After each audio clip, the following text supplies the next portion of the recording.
It began in the cold, dark waters of the North Atlantic, a place of fog, fear, and steel. For years, this ocean had been a graveyard. Merchant ships burned on the horizon, convoys vanished into the mist, and beneath the waves prowled the U-boats of Hitler's Kriegsmarine, the predators of the deep. They called it the Battle of the Atlantic, the longest and most unforgiving campaign of the Second World War. The Allies could not win the war without supplies, and those supplies had to cross an ocean ruled by the Wolfpacks. Every ship that sailed from America to Britain carried not just cargo but hope itself, and every mile was a gamble against death.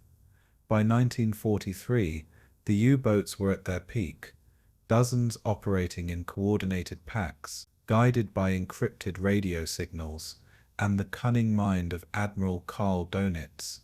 It seemed that nothing could stop them.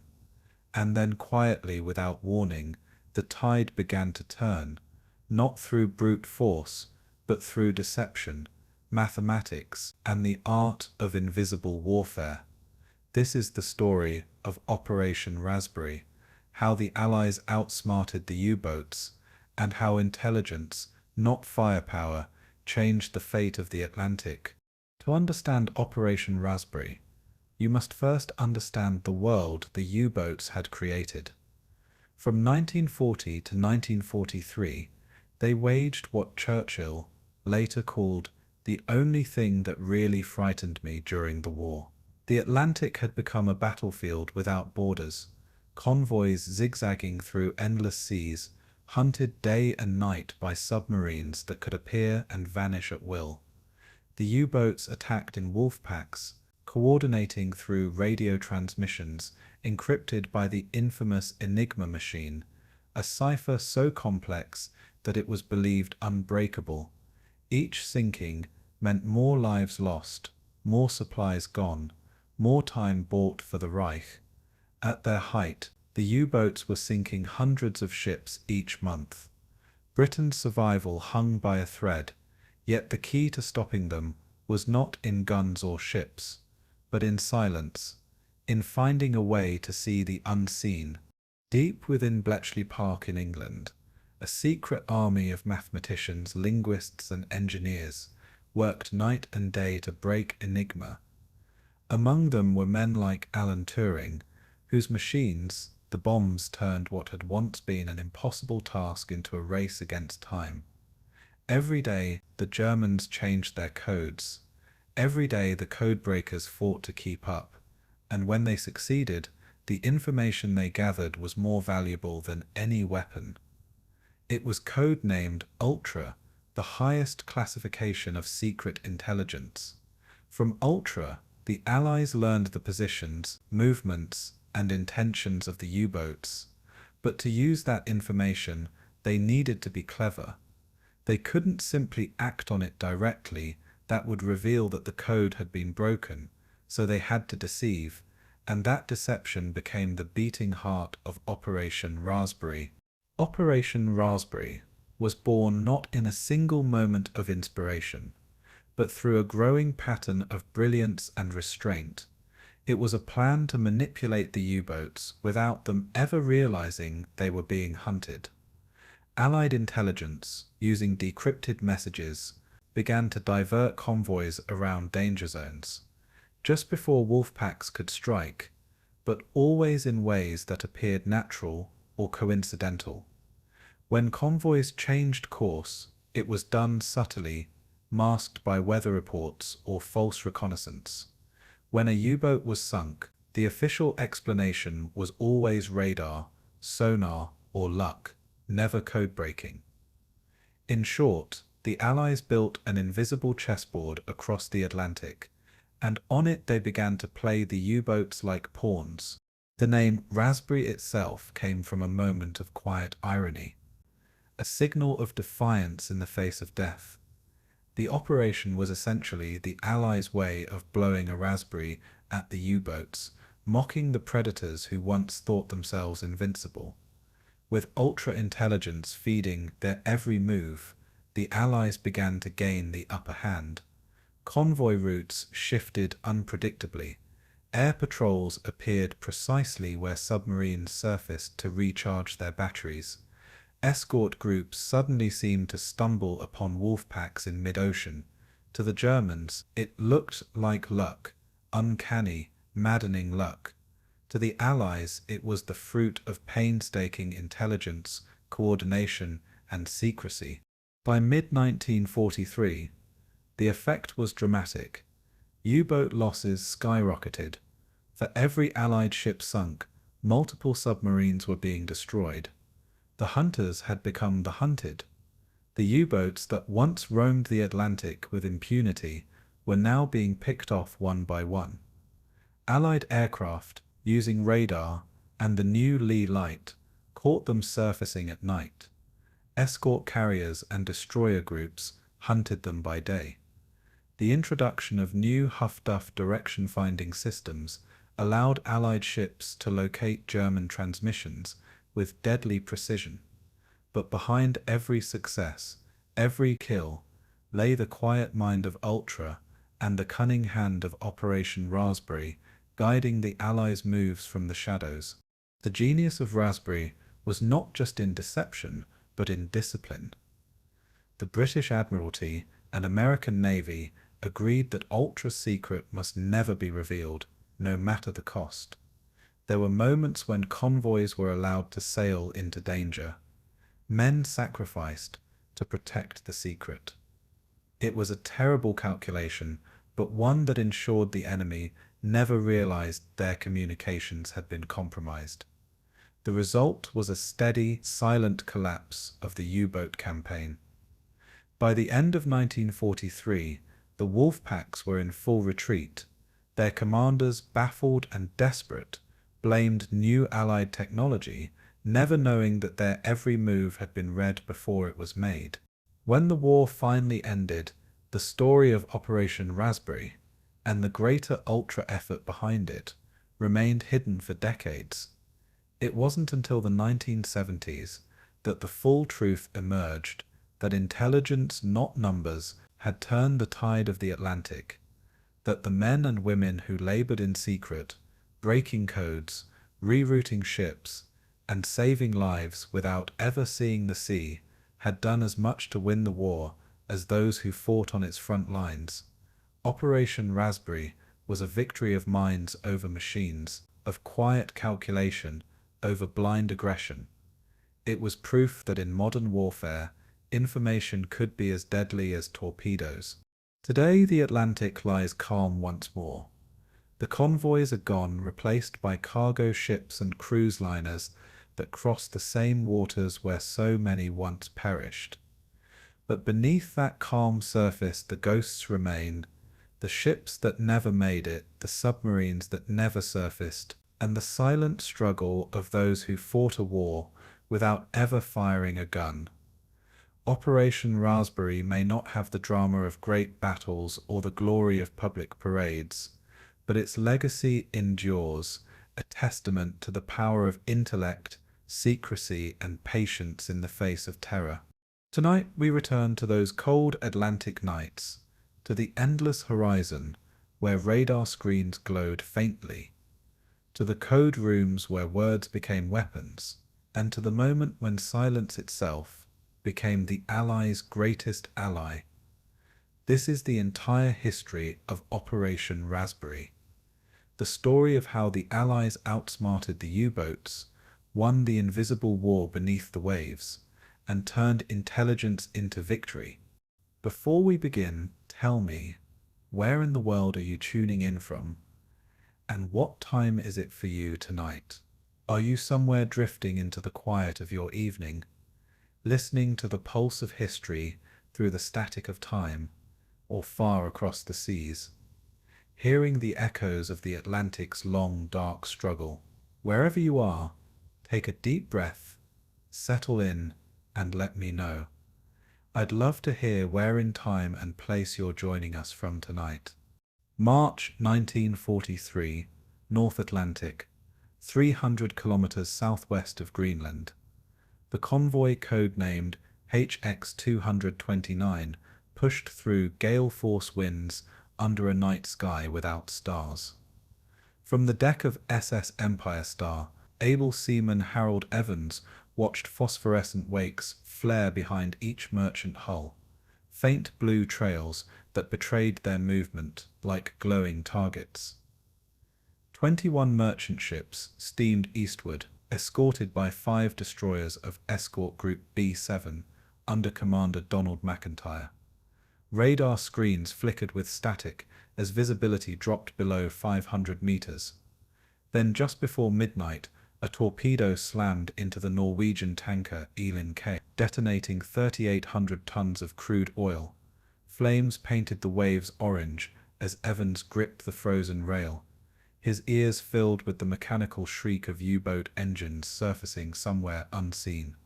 Within minutes, panic transmissions filled the ether. Convoy under heavy attack, multiple contacts. The wolves had found them. The Atlantic was no longer an ocean. It was a battlefield made of echoes and fear.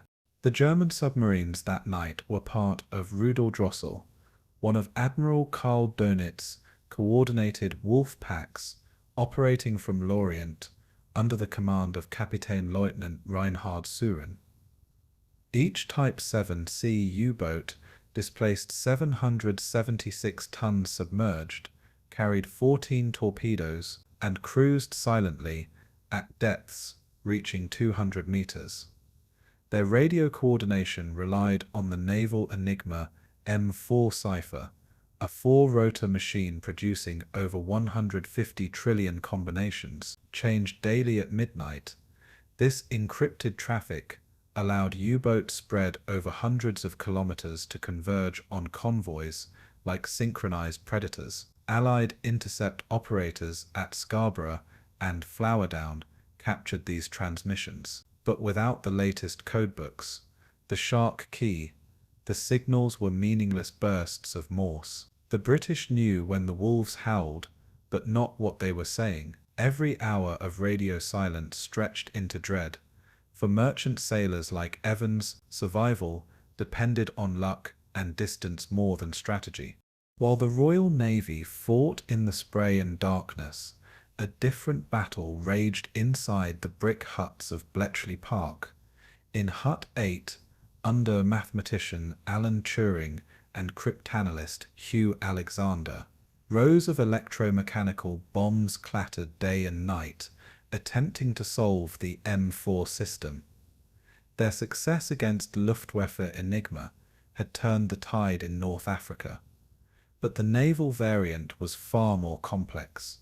The Germans transmitted in short bursts, using 40-watt transmitters, often changing call signs after every patrol. The Allies countered with high-frequency direction finding, HUF-DUF, but accuracy at sea was poor, beyond 200 kilometers. While Germany's system emphasized secrecy and coordination, Britain's relied on patience and mathematics. The contrast was stark. One side trusted machines to hide truth, the other trusted machines to uncover it. Both depended on the same fragile variable, time. By late March 1943, the results were catastrophic. According to Admiralty War Diary entries dated March 20th, total Allied shipping losses reached 700,000 tons in a single month, the highest since 1941. Convoy HX 229 and SC 122 lost 21 ships between them, nearly half their total. The tonnage figures were not statistics on paper. They were men drowning in freezing water within 15 minutes of impact. Each sinking carried not only cargo, but strategic consequence. Tanks for the 8th Army, grain for Britain, oil for aircraft production. Dönitz reviewed the reports at Kerneville, writing in his war diary, "The sea belongs to Germany once more." It was not arrogance, it was mathematics. Every ship lost meant another convoy delayed, another fleet grounded, another month of scarcity. The Battle of the Atlantic had become a war of attrition, fought in decibels, gallons, and tonnage. The convoy system itself, first introduced during the Great War, was collapsing under pressure. Escorts could detect surfaced U-boats using Type 271 centimetric radar, operating on 10 centimeter wavelengths, with power outputs of 70 kilowatts. But heavy seas and electronic interference reduced range to less than 4 kilometers. Depth charges set to detonate at 50 to 100 meters, often exploded harmlessly as submarines dove deeper. The Germans adapted quickly, using snorkels and battery-saving silent runs to slip past sonar nets. Allied industrial power could replace ships faster than they were sunk, but not sailors faster than they were lost. For every freighter launched in Belfast or Baltimore, 2 or 3 merchantmen were burning somewhere along the mid-Atlantic gap. It was a mechanical equilibrium tilted toward despair. The industrial giant was fighting an enemy it could not see. On land, the analysts at Western Approaches Command in Derby House plotted convoy losses on wall maps studded with red pins. Each pin marked a ship sunk, its name, tonnage, and position annotated in pencil beside a code. HX, South Carolina, on. The cluster over the mid-Atlantic grew denser every week, forming a red scar across the ocean chart. In a report dated April 1st, Vice Admiral Sir Max Horton warned that the U-boat threat was approaching decisive proportions. The Royal Navy had radar, sonar, and escort carriers, yet none could prevent disaster without knowing where to strike. Intelligence had become the missing weapon. Somewhere in the static of intercepted Morse, the Allies suspected a pattern, a rhythm hidden beneath the noise. Finding it would mean seeing beneath the waves themselves. For the men aboard SS Empire Star, these calculations meant little. They measured time in minutes between torpedo impacts and counted survival by proximity to lifeboats. Evans remembered the sound of depth charges thudding underwater like distant hammers, each explosion dimly promising safety. But the sea gave no comfort. Ships burned until dawn, oil slicks ignited by tracer rounds, spreading fire across black water. By morning the convoy scattered, its formation broken. The destroyer HMS Harvester rescued survivors, only to be sunk hours later by U-432. Of the 400 men aboard the convoy's merchant ships, nearly 1 in 3 never returned. The Atlantic, Evans realized, was not a place to win, only a place to endure. As March gave way to April 1943, the scale of loss forced a reckoning within Britain's war leadership. Intelligence chiefs concluded that traditional tactics were no longer enough. Something deeper had to change. Perception itself. The Admiralty summoned scientists from the Air Ministry's Research Division, among them Dr. Reginald Victor Jones, to explore whether the enemy's instruments could be turned against him.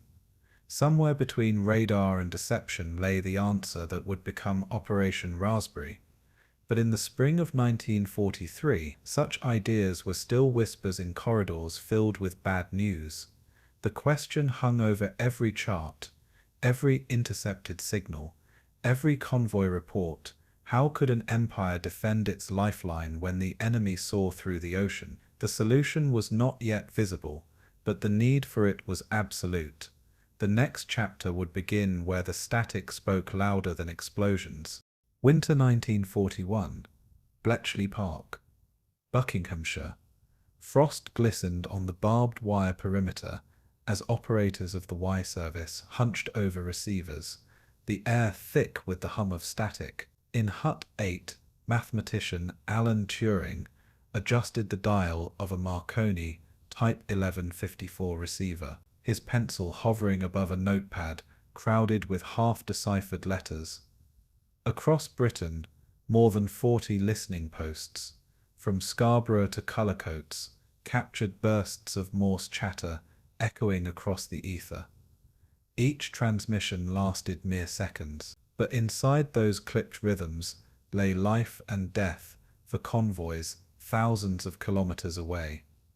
U-boats, often using 10 to 15-word bursts, relayed weather reports, attack orders, and sighting data. Every pulse of sound was an encrypted heartbeat of the Kriegsmarine. The Enigma signals, once copied, were ferried to Bletchley by dispatch riders, each tape marked most secret. The operators rarely saw faces, only frequencies. In the quiet between transmissions, they heard the war breathe. Inside Hut 8, the codebreakers studied what they called the chatter. Each message, encrypted through the naval Enigma machine, passed through 3 to 4 rotors that shifted with every keystroke. With 26 letters, 3 rotors, and daily key changes, this created more than 150 trillion possible combinations. Even a single intercepted message was nearly impossible to decrypt by hand before the code changed at midnight. Turing's team began designing a mechanical aid, the bomber, built to run thousands of logical tests per minute. The first prototype, installed in March 1940, filled an entire room and hummed like an industrial lathe.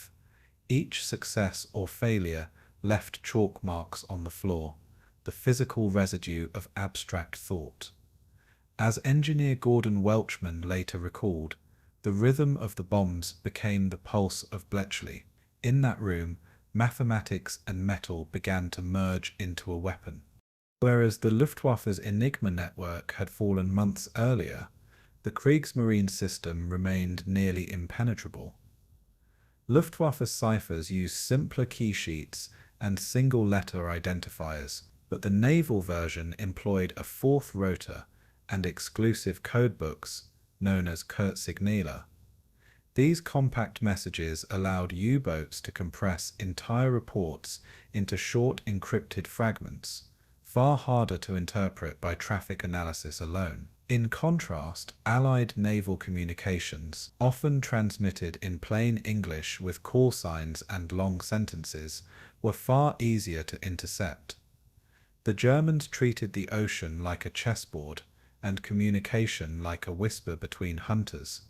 Their precision gave them the advantage of invisibility, yet that invisibility depended on the assumption that no one could find patterns in chaos. At Bletchley, Turing's team began to suspect otherwise. They started listening not for words but for rhythm. By autumn 1941, a new technique emerged: direction finding. Operators from the Y service, equipped with rotating antenna arrays, triangulated the origin of each transmission to within 50 kilometers. On maps inside the Western Approaches Command in Liverpool, pins marked each intercept. After weeks of accumulation, patterns began to form. Invisible corridors where U-boats seemed to cluster. Analyst Hugh Alexander noted in his report dated October 14, 1941, that radio silence patterns often correspond with convoy approaches. The absence of signals, he suggested, could be as informative as the presence of them. This marked a turning point. Silence itself became a signature. To the codebreakers, every pause was a breadcrumb. The sea was no longer just dark. It was data waiting to be read. Still, the technical challenge of reading Enigma's naval variant, codenamed Shark, was immense. The addition of the 4th rotor in February 1942 rendered earlier decryption techniques useless overnight. Daily key settings now came from U-boat command in Flensburg via ultra-secure Heimish links. For 3 months, the Allies went blind. Convoys in the mid-Atlantic gap were slaughtered, with March 1943 alone witnessing over 700,000 tons of shipping lost. Turing wrote in one letter to Commander Edward Travis, "We can hear them speaking, but not a word makes sense. It was the cruelest irony. Perfect listening met perfect encryption. The static mocked them. Yet it also taunted with the possibility that somewhere within it lay a pattern that could change the war. Help came from the most unlikely of sources: captured material. In May 1941, the destroyer HMS Bulldog boarded the crippled U-110 off Iceland, recovering its Enigma machine and Kurtsignali books intact. The documents, still damp with seawater, revealed the shorthand code systems used by the U-boats. For the first time, analysts could match real-world positions with signal signatures. This allowed Bletchley to construct the first cribs, educated guesses for the bomber to test against encrypted text. The effort reduced potential keys from trillions to thousands. By late 1941, partial decrypts began appearing under the classification Ultra, signifying intelligence of the highest secrecy. Each word extracted from the static was a victory wrested from mathematical oblivion. For Turing, the static had begun to speak. The human cost of this invisible war was immense. Many Y-service operators were teenage women from the Women's Royal Naval Service, working 12-hour shifts in unheated huts. Their logs had to be perfect. One error could collapse an entire decrypt chain. They never saw the ships they saved or the sailors who lived because of their accuracy. One operator, Joan Nichols, later recalled how the headphones cut off the world. The war became dots and dashes, but you felt its pulse through the wires. The monotony concealed danger. Fatigue could lead to miscopying, and miscopying meant death for men they'd never meet. Yet through the hum of Morse, they built an auditory map of an ocean. Their patience was the Allies' first real weapon of precision. Each line they transcribed brought the fog of war a fraction closer to clearing. By the close of 1942, Bletchley Park had evolved from a listening post into a predictive engine. Messages no longer arrived as noise, but as fragments of an enemy nervous system. Turing's bombs ran day and night, decoding new frequencies, while mathematicians plotted radio triangulations alongside convoy paths. Slowly the Allies began to anticipate Wolfpack movements before they struck. The battle for the Atlantic was shifting from reaction to anticipation, from sonar to cipher. The static had become a map, and the map a weapon. Yet the most dangerous idea was still to come, that deception, not just decryption, could rewrite the ocean's fate. The next chapter would begin not with listening, but with speaking back into the void, the first whispers of Operation Raspberry. August 1942. Bay of Biscay, 200 kilometers west of Brest. Flight Lieutenant David Dixie, Dean of No. 220 Squadron RAF, peers through the perspex nose of his Lockheed Hudson, the sea a shifting field of slate beneath him. His radar operator, Sergeant William Hughes, calls out faint blips on the ASV Mark II radar, centimetric echoes flickering on a green cathode ray tube. They are chasing ghosts, faint reflections bouncing off metal hulls somewhere beneath the Atlantic spray. Dean switches on the new Lee light, a 2.5 million candle power searchlight mounted under the wing, its beams stabbing through the night like a blade. Below, a U-boat, U-502, erupts in panic, crash diving as white water explodes around her conning tower. For the first time, darkness is not the submariner's ally, but visibility brings its own uncertainty. The light blinds both hunter and prey. Seeing the enemy, Dean realizes, does not yet mean understanding him. The ASV, or Air-to-Surface Vessel Radar, represented Britain's first attempt to give aircraft eyes over the ocean. Operating in the 1.5-meter wavelength band, roughly 200 megacycles per second, It could detect a surface submarine at up to 12 kilometers. Yet the radar's display offered no picture, only shifting dots of light, each requiring interpretation by exhausted men on bumpy night flights. The Lee light, designed by Wing Commander Humphrey de Verdely, worked in tandem with radar, illuminating the target in the final seconds before attack. A Hudson carrying both systems could strike undetected until its beam snapped on, giving the U-boat mere seconds to respond. Between August and December 1942, Coastal Command sank 14 submarines this way, but the success was fleeting. In early 1943, U-boats began vanishing before patrol aircraft could close in. The hunters had become blind again. Something or someone was listening. In a damp bunker near Lorient, German radio technician Oberleutnant Karl-Heinz Frisch received strange reports from returning U-boat captains. They swore they could hear Allied radar before being attacked, faint beeps over their receivers seconds before aircraft appeared. Frisch began experimenting with captured British transmitters and by mid-1942 devised the Metox R600A detector, roughly the size of a loaf of bread, powered by a 6-volt battery. It used a simple wireframe antenna, nicknamed the Cross of Lorraine, to pick up radar emissions between 1 and 2 meters in wavelength. To U-boat crews it became a sixth sense, a way to feel the unseen. Metox operators could detect an approaching aircraft at 30 kilometers, well before the aircraft's crew could visually spot the sub. In field tests, Admiral Karl Donitz's headquarters reported a 40% reduction in nighttime aircraft encounters within 3 months. The hunters had learned to hear their own echo. For British aircrews, the sudden disappearance of U-boats was baffling.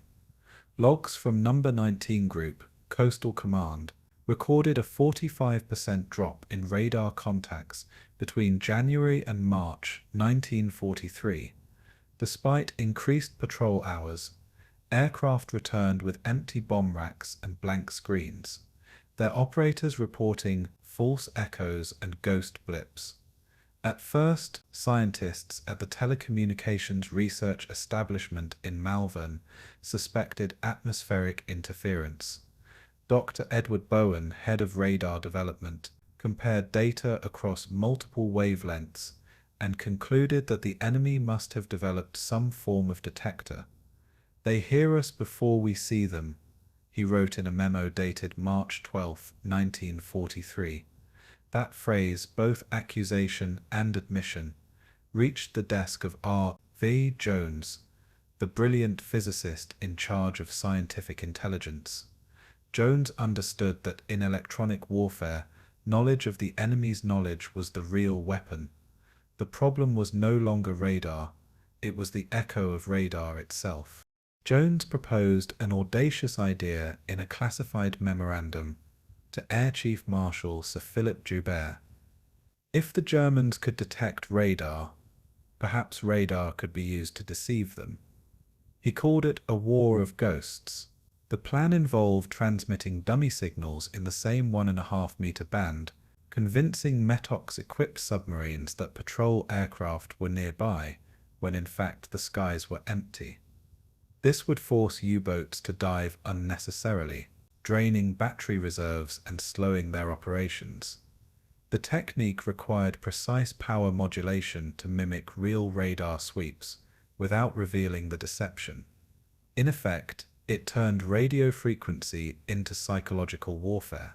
The memo, coded SI/43/271, marked the first formal step toward what would later evolve into Operation Raspberry.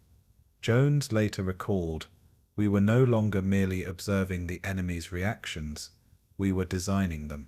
The sea had become a theater of illusion. While British scientists experimented with deception, the Germans doubled down on detection. By summer 1943, naval engineers at Lorient began testing the Naxos radar detector, capable of sensing the newer Allied centimetric radar operating at 10 centimeters, nearly 10 times the frequency of METOX. The Naxos, unlike its predecessor, used a parabolic dish and heterodyne circuits for greater accuracy. Yet these improvements came with fragility. Salt corrosion and vibration often rendered them unreliable at sea. Meanwhile, Coastal Command introduced ASV Mark III radar, working at 3 gigacycles per second, beyond the reach of both METOX and early Naxos. In a technological arms race, measured in megacycles, each side gained months of advantage at a time. One wrong calculation could doom entire convoys. As historian John Terraine later wrote, the Battle of the Atlantic was decided not by who had radar first, but by who understood its silence. The balance of perception itself had become the battlefield. For pilots like Dean, these innovations translated into longer missions and heavier burdens. Aircraft carried not only radar and lee lights, but also bulky power converters, adding nearly 200 kilograms of equipment. Crew coordination became a choreography of seconds, radar operator calling range, navigator plotting intercept, pilot adjusting altitude. The technology that promised clarity demanded precision beyond human limits. One mistimed light activation could alert a U-boat too early. One misread echo could send depth charges exploding into empty sea. Coastal Command's after-action reports are filled with entries like contact lost at 2 miles and target dived before illumination. The airmen learned to interpret static like a second language. They were not just fighting the enemy, they were fighting uncertainty itself. Each flight felt like an experiment conducted in darkness, with survival as the data point. By late 1943, the outlines of a new kind of warfare were emerging. One fought not in tonnage or firepower, but in frequency and illusion. The British had begun to weaponize perception itself, transforming radar from a sensor into a signal of deception. R.V. Jones's theories hinted at something radical, that by controlling what the enemy believed he saw, one could shape his very behavior. Coastal Command called it operational magic, though it was all mathematics and timing. In the quiet offices of Malvern, engineers drafted the blueprints for transmitters that could whisper false warnings across the sea. It would be called Operation Raspberry, a code war against the invisible. The pilot's eyes, once bound to light and shadow, would soon be guided by ghosts. And as the chapter closes, the question lingers like static. Can the power to see also become the power to deceive? August 17th, 1942. Air Ministry Headquarters, London. R.V. Jones and Sir Robert Watson Watt convened in a smoke-filled office overlooking Victoria Street, blueprints spread across a scarred oak table. Jones traced a finger over a diagram showing the 1.5-meter ASV radar sweep and proposed transmitting false echoes from dummy transmitters positioned along the Cornwall coast. Watson Watt, leaning on the edge of the table, calculated power outputs, warning that even minor misalignments could reveal the ruse. Their plan was audacious: turn the Kriegsmarine's METOX detectors into instruments of deception, making U-boats dive where no aircraft lurked. Notes from this session, later cited in Jones's memoir Most Secret War, emphasize the delicate balance between signal strength and frequency mimicry. Every kilowatt misapplied could nullify the experiment. As Jones wrote, illusion required precision greater than any weapon we had yet deployed. The team began drawing up specifications for Raspberry jammers. The seed of the Phantom had been planted. The Raspberry system relied on modular signal simulators, each weighing approximately 45 kilograms, and mounted inside small coastal huts at RAF CENT. Avel and Penzance. Each simulator generated pulse signals matching the ASV Mark II radar pattern, 1,500 meters wavelength, pulse repetition frequency of 600 cycles per second, 30 microseconds duration. Dummy echoes were broadcast in bursts, creating virtual contacts on German radar screens. The challenge was timing. Signals had to arrive seconds before any aircraft approach, mimicking real patrol paths. Coastal Command liaison officers coordinated with the scientific intelligence teams, scheduling transmission windows down to 5-minute increments. Technical logs recorded peak outputs of 12 kilowatts, antenna azimuths, and signal polarization angles. Engineers noted that even minor frequency drift of 1% could expose the deception. Each detail mattered. The simulators were less a weapon than a carefully choreographed illusion of presence. In comparison to code-breaking operations at Bletchley Park, electronic deception required a different logic. While ultra-intercepts exploited the enemy's mistakes in key selection, Raspberry exploited the enemy's faith in his own instruments. Where Turing's bombs deciphered language, Raspberry simulated environmental feedback, a false reflection of reality.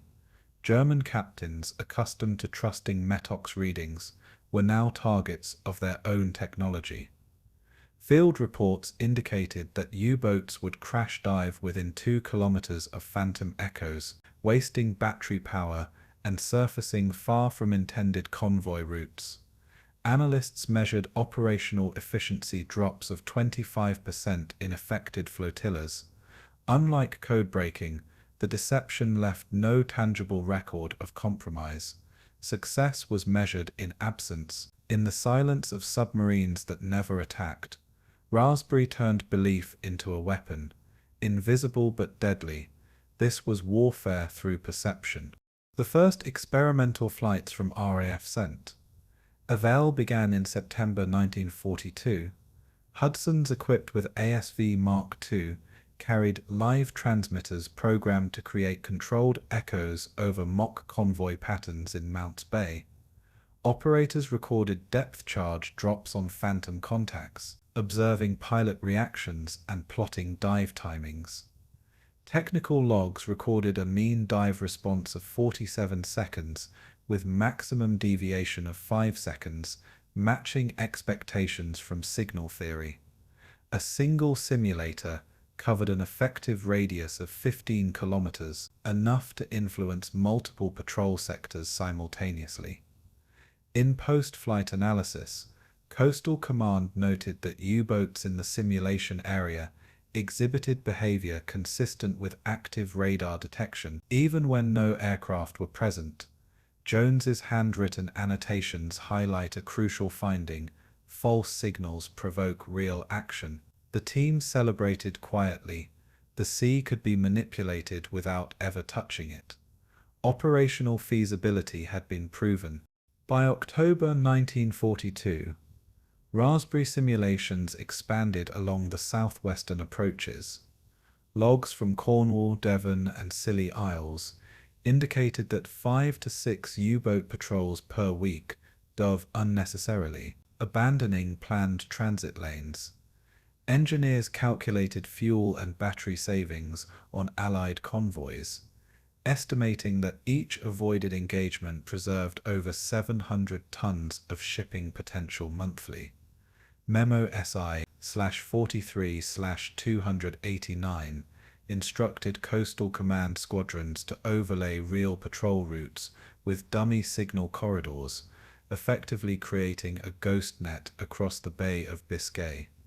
The broader implication became clear: science itself could redirect enemy strategy without a single torpedo fired. Every successful phantom contact not only protected convoys, but also forced units to reconsider deployment patterns. The balance of initiative was tilting. The enemy's instruments were now channels of misinformation. Raspberry had transformed perception into power. Additional evidence came from cross-checks with intercepted radio logs. Operators at Y-service listening posts in Scarpa Flow and Aberystwyth noted U-boat chatter, reporting phantom aircraft sightings, corroborating the simulated radar sweeps. By November 1942, the German Navy issued directives mandating METOX operators to treat all ASV detections with skepticism, an unintentional admission of success. In letters to Churchill's Scientific Advisory Panel, Jones emphasized that the psychological effect of doubt was as significant as physical threat. Unlike code breaking, which yielded intelligence, electronic deception manipulated enemy decision-making in real time. The Admiralty calculated that between September and December 1942, Raspberry contributed to a 30% reduction in convoy attacks across the southwestern approaches. The evidence stacked convincingly. The Phantom was working. For the personnel implementing Raspberry, the effects were immediate and tangible. Coastal Command pilots reported fewer surprise engagements, while U-boat captains, unaware of the deception, frequently surfaced in unprotected areas, exposing themselves to standard patrols. Flight Lieutenant Dean noted in his log on October 21, 1942, that contacts appeared and vanished. The enemy acted before we could see them. Ground crews monitored equipment performance, recalibrating antennas and adjusting pulse power to maintain the illusion. The human cost of errors was high. A mistimed signal could compromise the experiment, yet meticulous operation ensured consistent success. By December, the first operational phase had trained crews to fight an invisible opponent, using nothing but signals. Confidence among RAF squadrons grew, though the full scope of the enemy's confusion remained hidden. The Phantom had become an operational reality. As the year closed, R.V. Jones reflected in his memorandum I.43/310 that Raspberry had achieved what raw firepower could not. It turned observation into a weapon. By creating a controlled illusion, the Allies forced U-boats to behave predictably, diverting them from convoys and preserving vital tonnage. The stage was set for full-scale deployment across the Atlantic approaches. The next chapter would follow the first coordinated operations, where the ghosts of Raspberry were unleashed against actual Wolfpacks. For the first time, misdirection, science, and strategy converged in a single operational plan. The question that now loomed over Coastal Command was stark: could the enemy be tricked repeatedly without detecting the artifice? The ocean was no longer merely a battlefield, it had become a stage for deception. September 8, 1942. RAF sent. Eval, Cornwall, Hangar 3. Flight Sergeant Leonard Briggs adjusted the Raspberry transmitter inside the nose bay of Wellington Mark IC, serial number X9921, its metallic casing gleaming under the fluorescent lights. Engineers measured output with a precision voltmeter, confirming 12 kilowatts of pulsed power matched the coastal simulator specifications. The transmitter's aerial was mounted beneath the fuselage, angled precisely 27 degrees to cover the Atlantic approaches. Briggs noted a pulse repetition frequency of 600 cycles per second on the oscilloscope, calibrated to mimic ASV Mark II sweeps. Nearby squadron leader Thomas Whitaker coordinated with the scientific liaison, ensuring synchronization with RAF sent. Eval's coastal jamming schedule. Every component, from high-tension capacitors to variable resistors, had been individually tested. The mission was simple on paper: project a Phantom across the sea. In practice, it was a delicate choreography of electrons and timing. The aircraft waited on the tarmac, a ghost waiting to breathe life into illusion. Technical specifications dictated the operational radius of each airborne Raspberry transmitter, 15 kilometers at maximum altitude, extending to 20 kilometers at 1,000 meters above sea level. Signal pulses were modulated to replicate the exact phase and amplitude of the ASV Mark II radar sweep. Engineers discovered that atmospheric moisture and ionospheric reflection could distort the pattern by up to 5%, requiring in-flight adjustments via a 3-stage tuning capacitor. Communication was maintained with Coastal Command's Special Duties Flight Control using VHF channels at 120 megacycles, allowing mid-flight recalibration. Every transmitter carried an onboard frequency counter to ensure signal fidelity within plus or minus 0.5%. These measures transformed static into a controlled tool of deception. Unlike traditional camouflage, which hid aircraft visually, Raspberry manipulated the enemy's perception mathematically. Every pulse was a carefully crafted lie. The system demanded both precision and constant vigilance. Compared to conventional electronic warfare, the Raspberry operation differed fundamentally from visual deception. Whereas camouflage relied on hiding assets and blending with the environment, Raspberry created the illusion of presence where none existed. German Metox-equipped U-boats trusted these signals, responding as if aircraft were present. Analysts noted a stark contrast with Luftwaffe radar engagements, where pilot skill often compensated for technical limitations. In the Atlantic, human interpretation of electronic signals was the weak link. One misread blip could trigger an unnecessary dive or evasive maneuver, wasting hours of patrol and depleting battery reserves. The Allies now weaponized this vulnerability systematically. Electronic deception had become more lethal than traditional anti-submarine depth charges in certain contexts. The difference was subtle but decisive. Misperception replaced firepower as the dominant tool of engagement. On September 12, 1942, Wellington X 9921 undertook its first operational mission with Raspberry Live.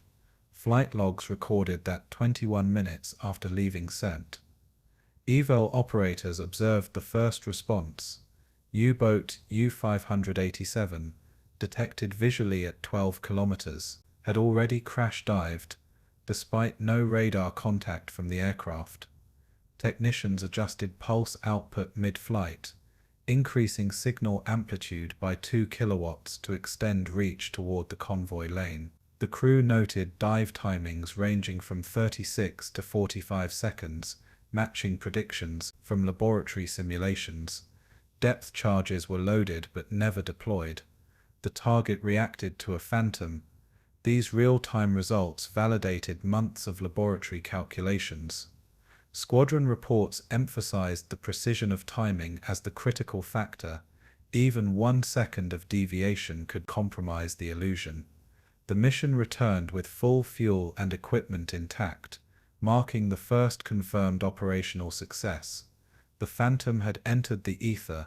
The broader implications became evident over subsequent flights.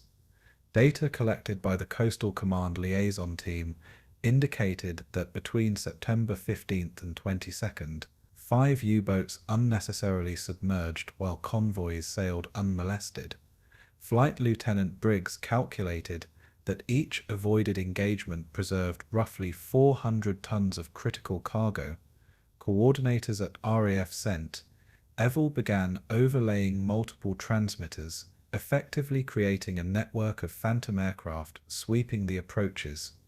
Intelligence analysts noted a decline in attacks per convoy, estimating a 20% reduction in successful German torpedo strikes. The operation demonstrated that careful timing, signal control, and knowledge of enemy procedures could substitute for brute force. Deception was no longer an auxiliary tactic, it was a strategic asset.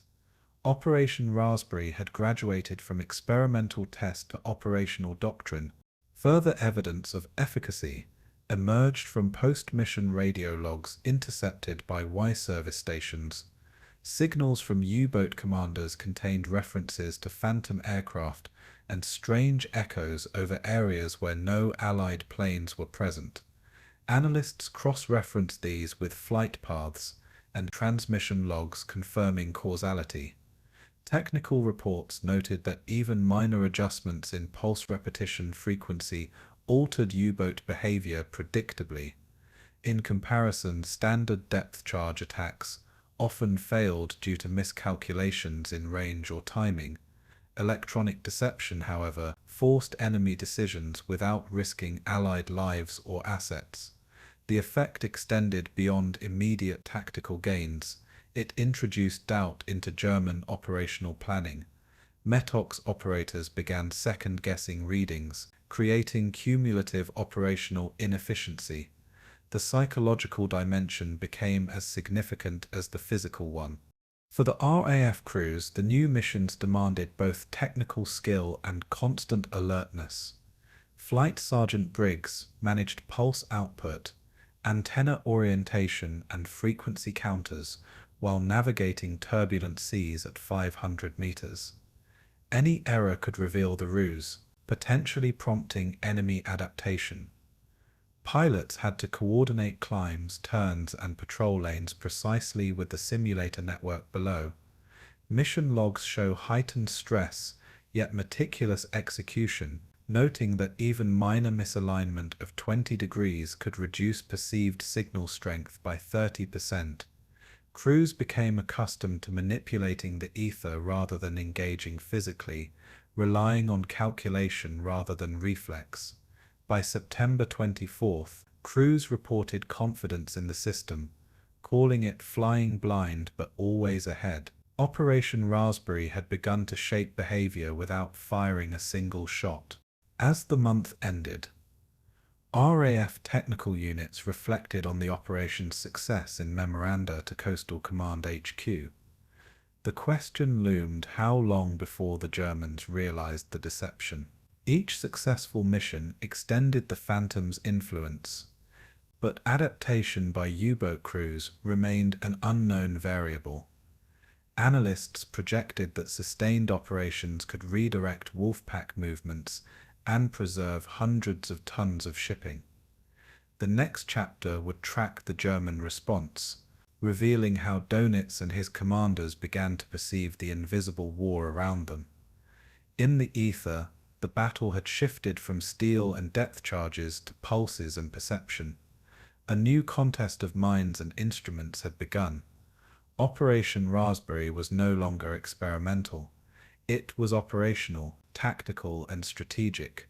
The Phantom was at sea, unseen but potent. October 7th, 1942. U-boat U-587, North Atlantic, surfaced near the Mid-Atlantic Gap. Logbooks noting calm seas at 0750 hours.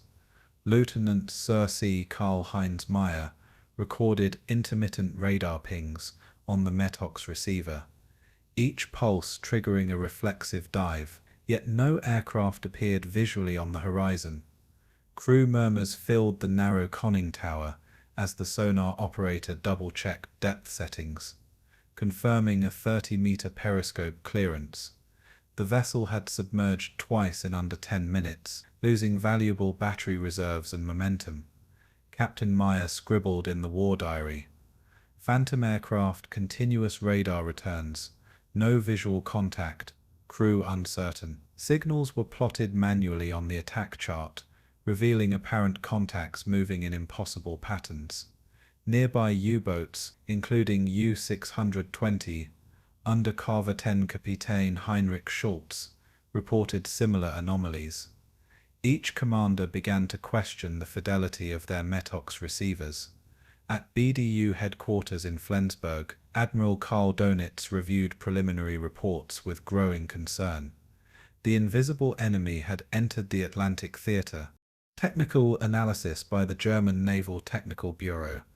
Nachrichtenvermessungskommando (NVK), revealed perplexing feedback patterns. The METOX receivers, designed to detect Allied ASV Mark II radar pulses within the 25 to 30 megacycle band, were triggering false echoes even in absence of aircraft. Engineers measured spurious signals with voltmeters and frequency analyzers, noting amplitude fluctuations of up to 15% above baseline readings. Signal reflections were traced to coastal regions previously considered outside the detection envelope. Field tests at Kiel and Wilhelmshaven confirmed that the anomalies persisted across 5 U-boat classes, including Type 7 thick and Type Nikes B boats. NVK engineers documented the phenomenon in report NVK 42-118, emphasizing inconsistencies in echo timing and directionality. Each measurement suggested deliberate interference rather than technical malfunction. The German team suspected atmospheric effects but could not replicate patterns observed at sea. Confusion began to accumulate among the fleet. Comparing Allied and German electronic capabilities revealed a widening gap in operational deception. Whereas the Allies deployed Raspberry devices emitting controlled pulses, German crews relied solely on reactive detection, trusting the fidelity of METOX. In pre-Raspberry operations, U-boats detected visual or radar cues with 92% accuracy during night surface transits. After Raspberry activation, accuracy dropped to 57%, increasing the probability of unnecessary dives by 35% per mission. Unlike the RAF, which coordinated transmissions with intelligence labs and coastal command observation posts, German operators lacked centralized guidance for interpreting anomalies. Tactical doctrines were now undermined by their own instruments.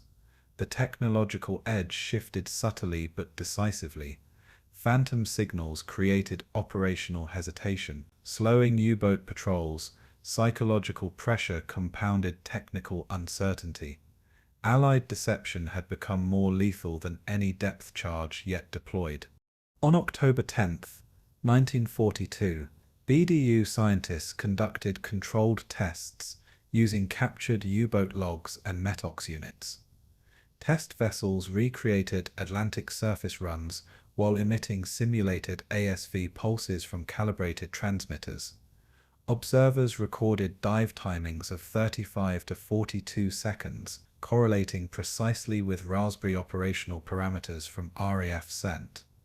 EVOL engineers documented amplitude modulation, phase delays, and pulse repetition variations on technical diagrams, highlighting feedback loops between real and simulated radar emissions. The results confirmed that U-boat crews were reacting to electronic illusions rather than genuine threats. Morale reports indicated increasing frustration among commanders, with several noting fatigue and operational inefficiency. Donitz received summaries noting a 20% reduction in offensive patrol coverage across convoy lanes. Field evidence validated intelligence intercepts, suggesting widespread confusion. The Phantom had achieved tactical autonomy without any direct engagement. The broader implications alarmed BDU command. Each unnecessary dive delayed Wolfpack coordination by an average of 23 minutes, creating gaps that Allied convoys exploited. NVK calculations indicated that cumulative fuel consumption for submerged periods increased by 6% per patrol.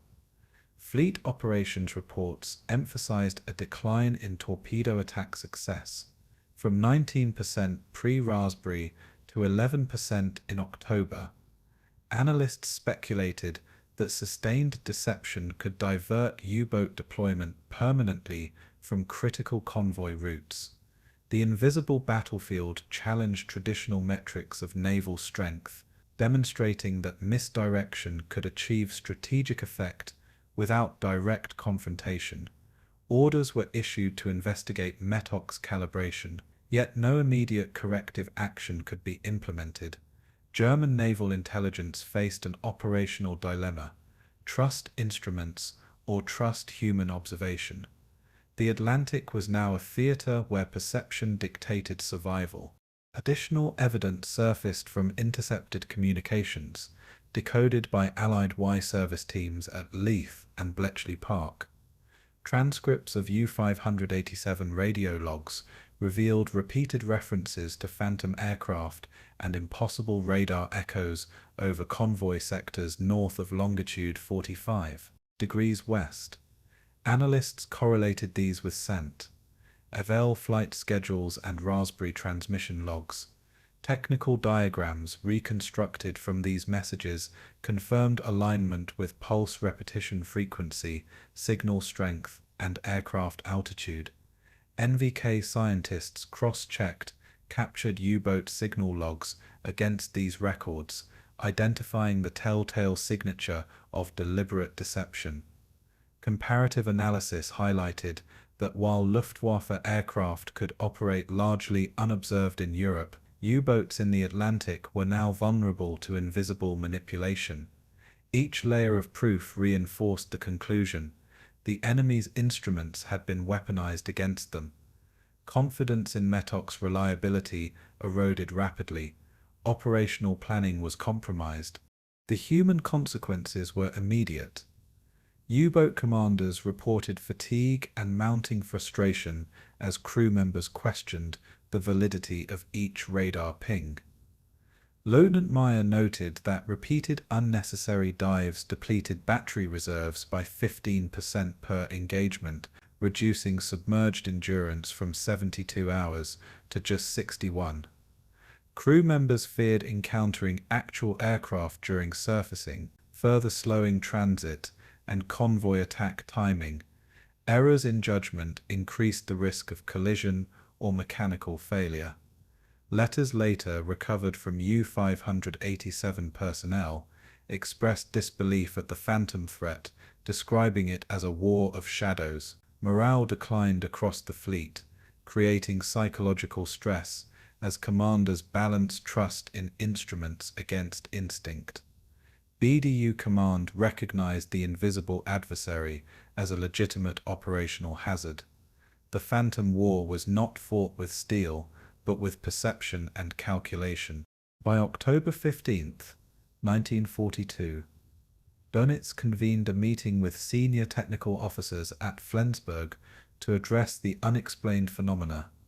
He wrote in his notes, "The enemy knows our eyes. Instruments mislead our crews. Correction is urgent." While NVK worked on possible countermeasures, Allied deception continued unabated. The stage was set for escalation. Raspberry would expand into full-scale operational deployment across multiple convoy routes. German adaptation had begun, but the Allies remained one step ahead in both technology and strategy. The next chapter would follow how the British exploited this confusion to maximize convoy survival and intensify the Phantom's effect. In the Atlantic, ghosts now ruled the night. Every pulse mattered. Every misread blip shaped the war unseen. December 3, 1942. Western Approaches HQ, Liverpool, Room 12, long tables strewn with convoy charts and intercepted U-boat messages. Commander Edward Wakefield studied the latest intelligence summary. Reports from U-587, U-620, and U-648 showed a marked reduction in surfacing frequency, with average intervals between surfacing now extending from 6 to 9 hours per patrol. Mechanical failures increased as battery reserves were depleted during repeated unnecessary dives, with Type 7 EC boats reporting an average 22% reduction in submerged endurance.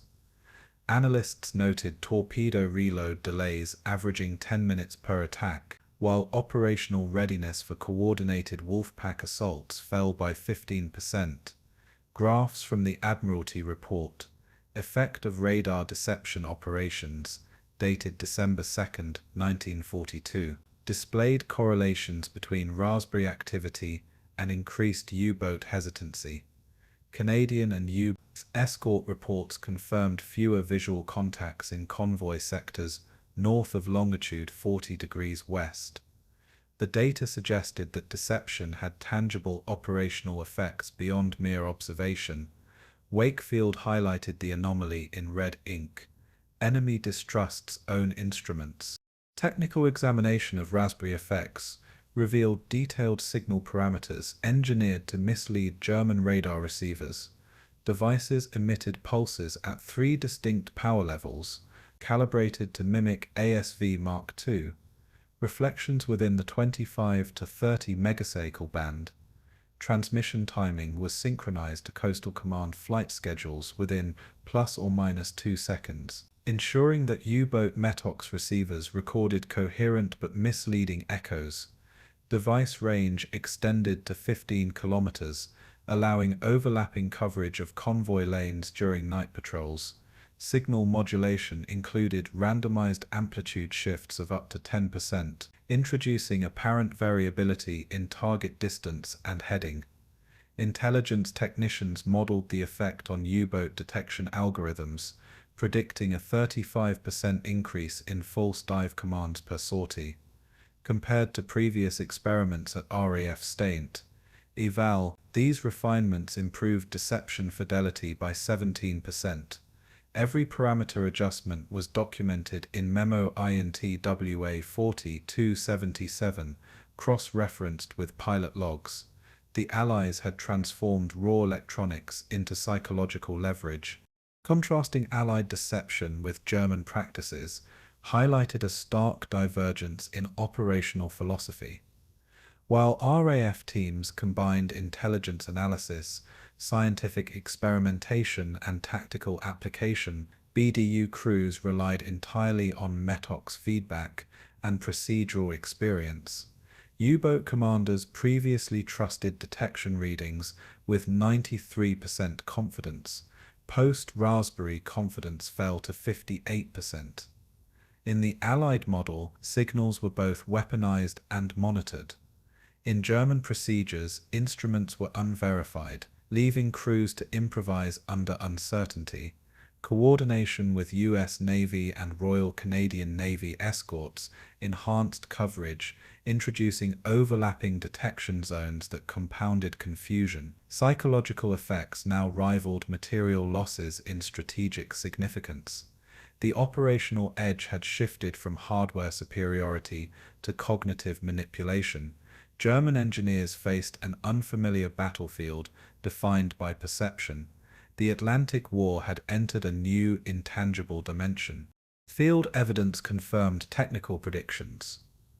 On December 7, 1942, Convoy on 153 reported 4 Type 5 VC U-boats executing repeated dives over a 15-hour window, expending 25% more fuel than historical averages. Radar logs cross-referenced with Coastal Command flight paths indicated that no aircraft had been within 5 kilometers of contact points. Allied Y-service intercepts confirmed METOX anomalies, including frequency doubling and inconsistent pulse repetition intervals. Statistical analysis showed a 38% decrease in visual U-boat sightings, despite sustained presence in convoy lanes. Data compiled in the Admiralty report indicated that deception directly prevented at least 6 attacks, and likely spared over 40,000 tons of merchant shipping that month. Field reports emphasized crew disorientation and cautious maneuvering. The metrics validated the efficacy of Raspberry not merely as an experimental tool, but as an operational weapon. Confidence in German instruments had been fundamentally undermined. Broader operational implications became evident during an interdepartmental meeting on December 9, 1942, attended by Alan Turing, R. V. Jones, and Winston Churchill. The discussion centered on scaling Raspberry deployment across all North Atlantic convoy routes. Churchill asked, "Are we confident this is measurable, not anecdotal?" Jones presented statistical modeling showing a projected 20% increase in convoy survival and a 15% reduction in U-boat attack efficiency over the next quarter. Data demonstrated that repeated false alarms created systemic doubt within BDU, leading to operational delays and misallocation of resources. By applying deception across multiple corridors simultaneously, the Allies could extend the effect beyond isolated convoys. Models suggested that long-term psychological degradation would rival direct losses in cumulative strategic impact. Expansion was approved immediately, signaling a commitment to electronic warfare as a core Allied tactic. Deception had become a force multiplier. Additional corroboration emerged from captured Metox receivers, dismantled by German engineers at Kiel and Wilhelmshaven. Reports indicated attempts to isolate false pulses, often resulting in complete inoperability due to misaligned circuitry. BDU memos noted that some units failed calibration checks after repeated exposure to Raspberry signals, rendering a quarter of active detectors unreliable. Allied intelligence cross-referenced these findings with intercepted radio logs, confirming that U-boat crews were unable to distinguish genuine aircraft signals from simulated pulses. Comparison with Luftwaffe radar operations revealed that while German air units remained largely unaffected, Atlantic naval operations had become dependent on unreliable instruments. Every layer of evidence reinforced the psychological as well as operational impact of deception. The enemy's technical confidence was now weaponized against them. Operational planning increasingly incorporated predictions of misperception rather than actual enemy positions. Human consequences on the German side were acute. U-boat officers reported heightened stress, frustration, and impaired decision-making. Lieutenant Karl-Heinz Meyer described in a letter that repeated unnecessary dives and erratic Metox readings caused crew fatigue and increased error rates during night maneuvers.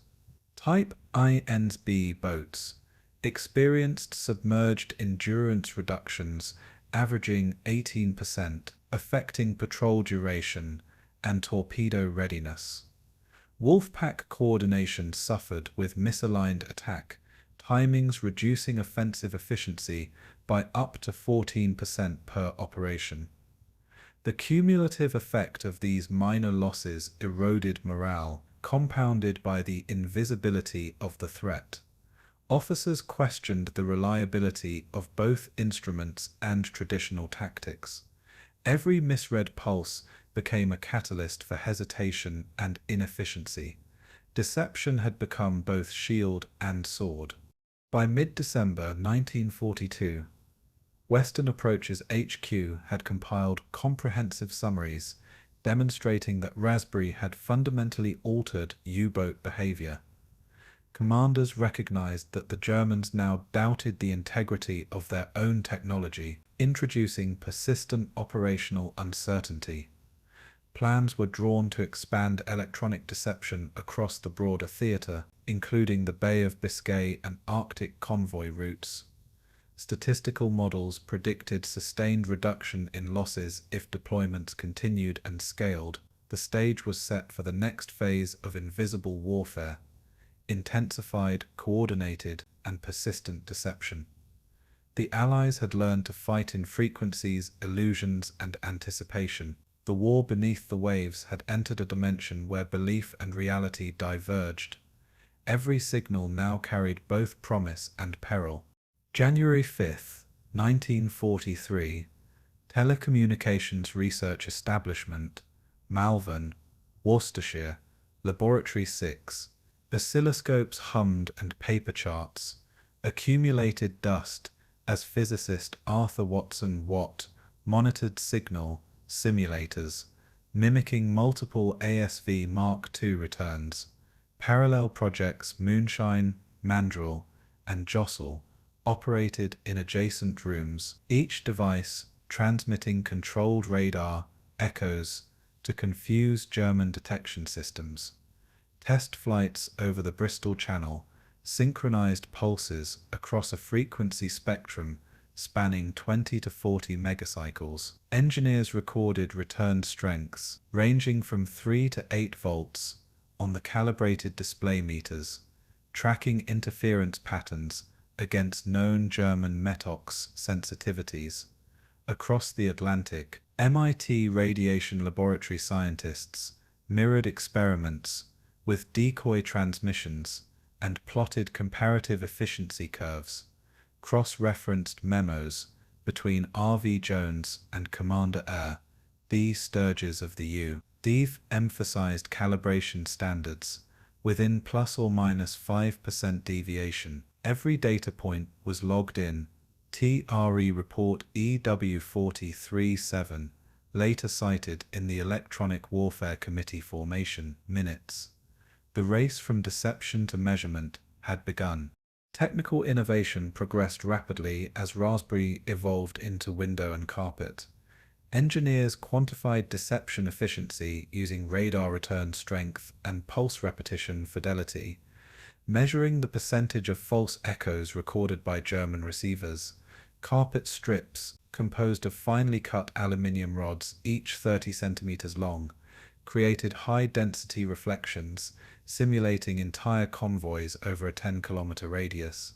Frequency sweeps were executed at intervals of 30 seconds, with alternating amplitude modulation of up to 15% to emulate vessel variability. Allied data indicated a 32% reduction in U-boat visual contacts during experimental runs in December 1942. The evolution from Raspberry's airborne emitters to Windows chaff deployment reflected a shift from active to passive deception. Engineers tracked signal integrity using dual-channel oscilloscopes, noting signal attenuation less than 3 decibels over a 5-kilometer transmission path. Every adjustment was meticulously logged to correlate with intercepted German radio reports. Measurement became strategy. Comparing Allied ingenuity with German countermeasures highlighted a stark disparity in approach. While TRE and MIT teams relied on iterative testing, simulation, and cross-Atlantic intelligence sharing, BDU and Kriegsmarine technicians depended on METOX receivers and experiential judgment. German detection relied on single-band frequency monitoring with limited error correction, whereas Allied devices employed multi-band sweeps and randomized pulse sequences. Confidence in German instruments fell from 92% to 59% reliability within weeks of Raspberry deployment. Allied engineers integrated deception planning with convoy scheduling, whereas German units operated reactively, with no mechanism to validate false radar readings. This contrast underscored not only technical superiority, but a philosophical advantage: deception as active strategy versus instrumentation as passive tool. By January 1943, Allied electronic warfare had moved from experimental novelty to operational doctrine. Every radar return now carried dual meaning: truth and illusion. Field evidence validated laboratory predictions. On January 12, 1943, Convoy HX 227 recorded 5 Type VIC, AL-VIC, and 2 Type NIX-B U-boats, responding to decoy transmissions with unnecessary dives, expending 12% more fuel than baseline missions. Coastal Command aircraft confirmed that no Allied planes had approached within 8 kilometers of contact points, and Y-service intercepts revealed confusion within BDU command logs.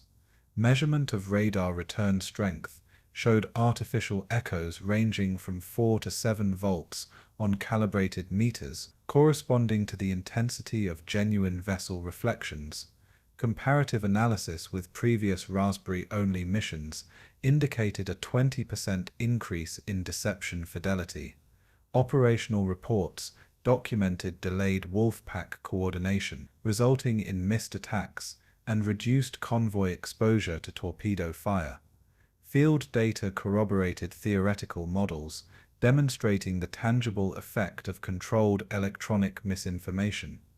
Human and material advantages were now mediated through science. The formation of the Allied Electronic Warfare Committee on January 15, 1943, formalized coordination between Britain, the United States, and Canada. Archival memos between R.V. Jones and Rear Admiral Samuel P. Locke outlined protocols for synchronizing moonshine and mandrel operations with North Atlantic convoy movements.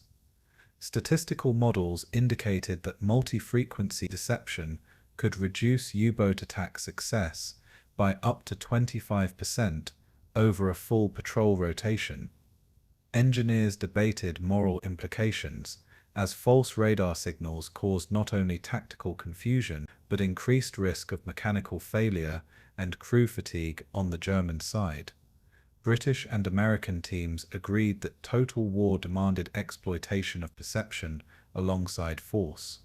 Operational doctrine began to incorporate deception metrics alongside tonnage sunk and sortie rates. Electronic warfare was now an instrument of strategy, not simply a tactical experiment. Every successful transmission reinforced both psychological and material impact. Supporting evidence emerged from captured German documentation and intercepted radio logs. BDU memos described unexplained fluctuations in signal reception, noting that METOX receivers recorded up to 22% spurious returns per hour. Type INXB commanders reported excessive caution in patrol zones, often surfacing only once per 12-hour period, reducing torpedo readiness. Allied engineers cross-referenced these reports with radar screen recordings, confirming that carpet and mandrel sweeps successfully emulated multiple convoy signatures. Comparative performance showed that while Luftwaffe units remained largely unaffected, Kriegsmarine operations were systematically impaired. Technical diagrams of signal feedback illustrated overlapping pulses producing ambiguous bearing data, leaving U-boat crews uncertain of friend or foe. Multiple sources converged to validate the efficacy of electronic deception as both science and weapon. Operational planning increasingly relied on predictive models of enemy perception.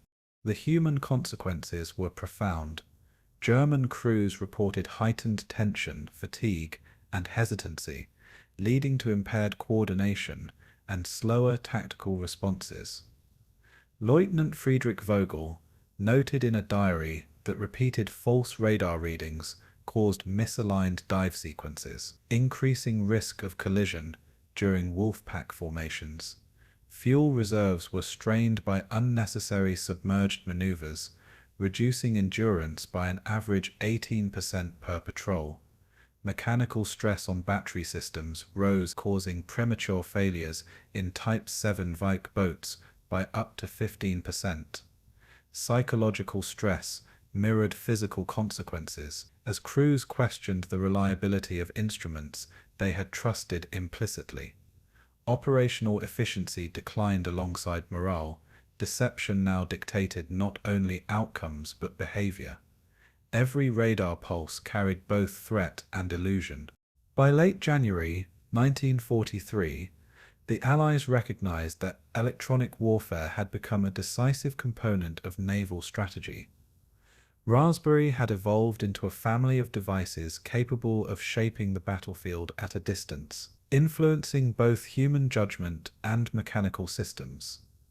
Statistical modeling projected continued reduction in convoy losses if multi-project coordination persisted, while archival memos emphasized cross-Atlantic collaboration and shared innovation. The stage was set for German counter-adaptations, including revised METOX designs and alternative detection protocols. The battle had expanded from physical encounters to waves of invisible signals, where perception and reality diverged. Allied scientists had transformed radar, deception, and strategy into an integrated discipline. Every transmission now contained both information and misdirection. The dark Atlantic had become a theater of illusion as potent as steel. March 3rd, 1943. Naval Research Department, Kiel, Germany, Laboratory 15. The hum of generators filled the air as engineers connected a freshly delivered Naxos radar receiver, serial number NX0427, to a Type 7C U-boat simulator. Captured Allied ASV Mark II units were arrayed on benches, their waveguides exposed, pulse timing measured with precision oscilloscopes. Technical manuals seized from RAF set. Evil described transmitter frequencies between 25 and 40 megacycles, with peak output reaching 10 kilowatts per pulse. Naxos was designed to detect these specific emissions at ranges exceeding 20 kilometers, far beyond the capability of the earlier Metox receivers, which averaged detection at 10 to 12 kilometers. Each technician logged pulse repetition rates to the nearest 2 microseconds, noting that detection sensitivity had increased by 40%. Lab tests incorporated environmental conditions such as sea clutter, temperature variation, and ambient electromagnetic noise. The German team observed that Allied aircrews lost the element of surprise as Naxos emitted continuous scanning alerts. Confidence in the system was high. The invisible war was shifting. Naxos represented a technical leap over Metox, incorporating frequency-selective amplification and automatic gain control, allowing operators to discern genuine ASV radar pulses from atmospheric interference.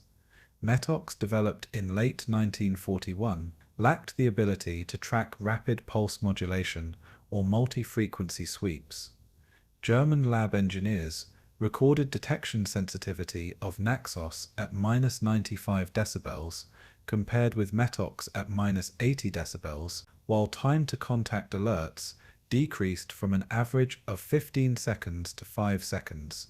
Tests on captured Mark II units confirmed that decoy pulses from Raspberry and Mandrill were now partially filtered, reducing false alarms by approximately 30%.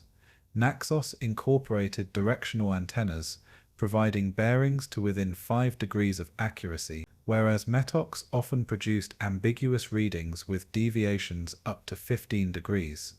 These technical refinements allowed U-boat commanders to adapt tactics, submerging only when genuine threats approached. Document NVD Report 43/12 recorded these results in meticulous detail. Operational calculus now included both deception and counter-deception variables. Comparative analysis revealed the evolving dynamic. Allied aircrews relied on mathematical models of deception and frequency hopping, while German engineers focused on signal discernment and selective reception. The speed of adaptation favored the Germans in certain theaters. Naxos could interpret multi-frequency echoes that previously forced unnecessary dives, whereas Allied pilots required recalibration and adjustment periods. Physical hardware modifications on Coastal Command Wellingtons lagged behind the rapid integration of Naxos detectors on U-boats. The Allies still held numerical superiority, but German crews gained psychological resilience, trusting their instruments once more. By mid-March, operational intelligence suggested a decrease in forced dive incidents from 12 per patrol to 7, representing a 30% improvement over February data. The invisible battlefield had become a contest of interpretation as much as detection. Tactical advantage now oscillated with every pulse. Field evidence reinforced laboratory findings. On March 17th, Convoy SC-121 reported that 3 Type 7C U-boats equipped with Naxos remained surfaced for 92% of their patrol time, evading airborne Raspberry sweeps. Intercepted radio traffic indicated that BDU Command had instructed Wolfpacks to disregard certain radar pings under 32 volts on calibrated receivers. Comparative analysis of Allied sortie logs showed reduced interception success, with only 4 confirmed contacts versus 9 during prior missions. Coastal Command pilots recorded increased frustration, noting that aircraft had to fly lower and closer to convoys to regain visual confirmation. German crews reported decreased battery usage, conserving approximately 200 liters of diesel per patrol on average. These operational outcomes demonstrated that Naxos countermeasures materially reduced the efficacy of electronic deception. The Allies faced a new challenge. Their instruments were being read and outmaneuvered. Broader implications became evident as R.V. Jones received reports of Naxos integration by mid-March, warning that the Allies had inadvertently trained the enemy in advanced signal analysis.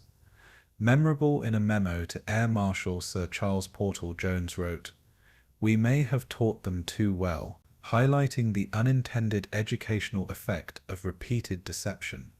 Statistical models now incorporated counter-deception, projecting an increase in U-boat survival rates by approximately 15% if Naxos adoption spread across the North Atlantic fleet. Allied engineers scrambled to adjust frequency behavior, implementing randomization in pulse intervals and variable amplitude modulation. Coordination with Canadian and U.S.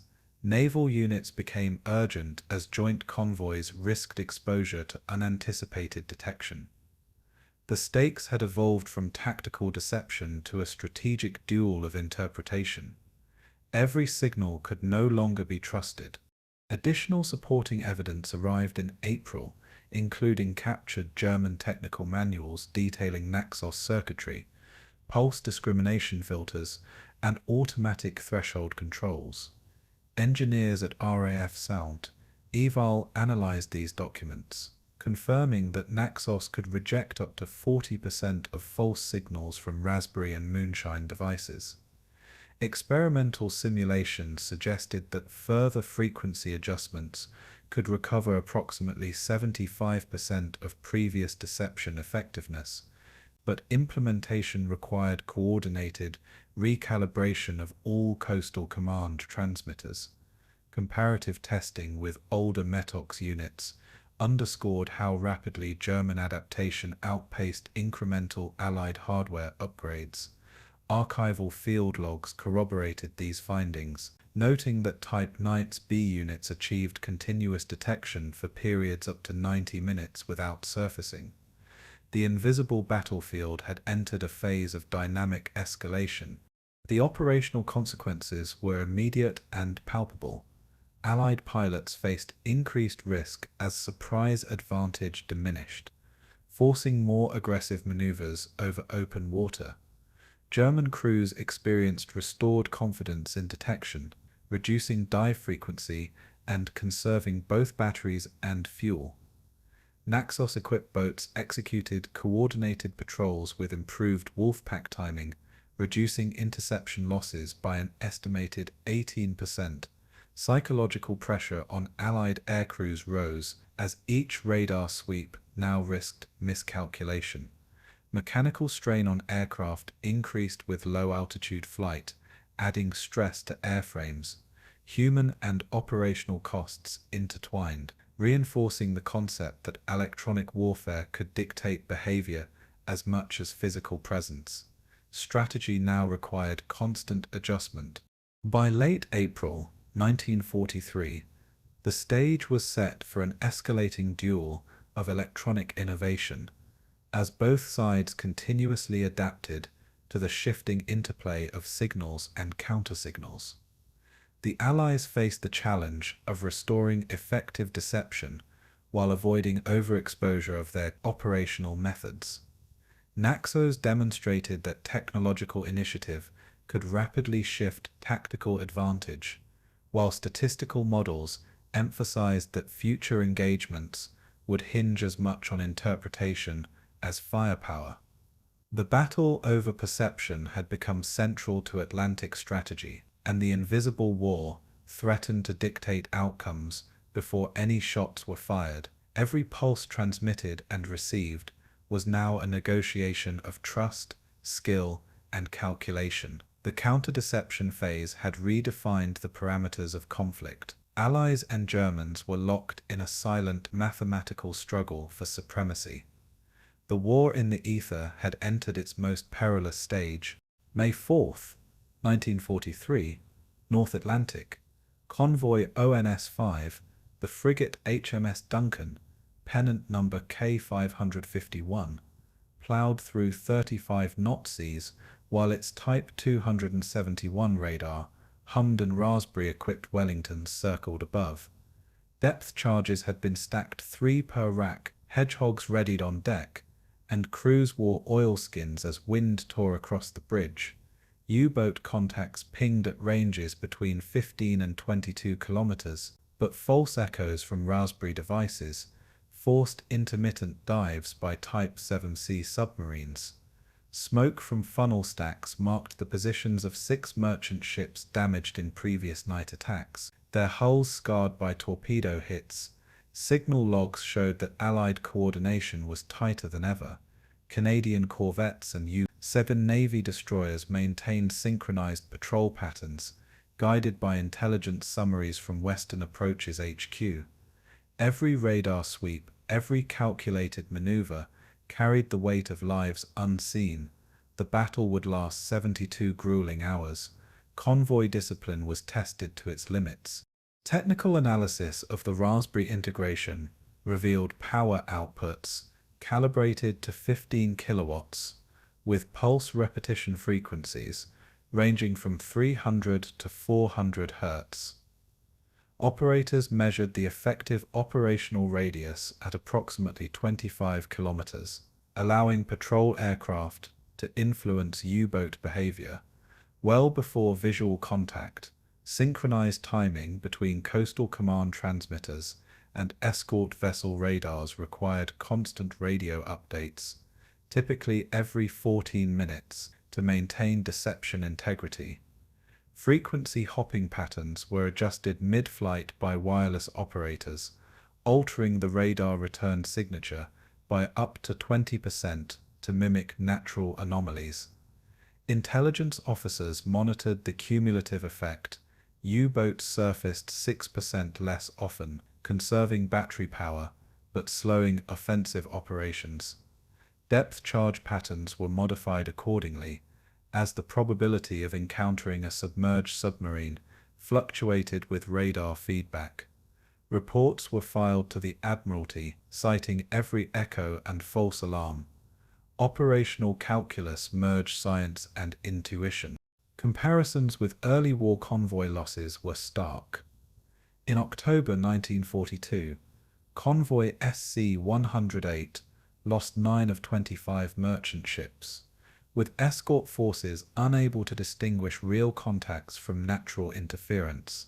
By contrast, ONS-5, with 42 ships, escorted by 8 destroyers and 5 corvettes, suffered 17% losses while sinking 6 U-boats.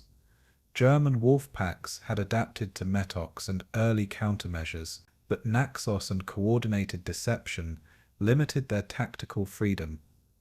Hedgehog launches now hit moving targets with a success rate of 21% per attack versus 14% in prior engagements. Psychological pressure on German crews increased as false contacts became routine, undermining confidence in their own detectors. The Allies had created a layered defense: radar, electronic deception, and intelligence fusion operating simultaneously. The cost in material and human lives remained high, yet the tide was perceptibly shifting. Field evidence confirmed the efficacy of these tactics.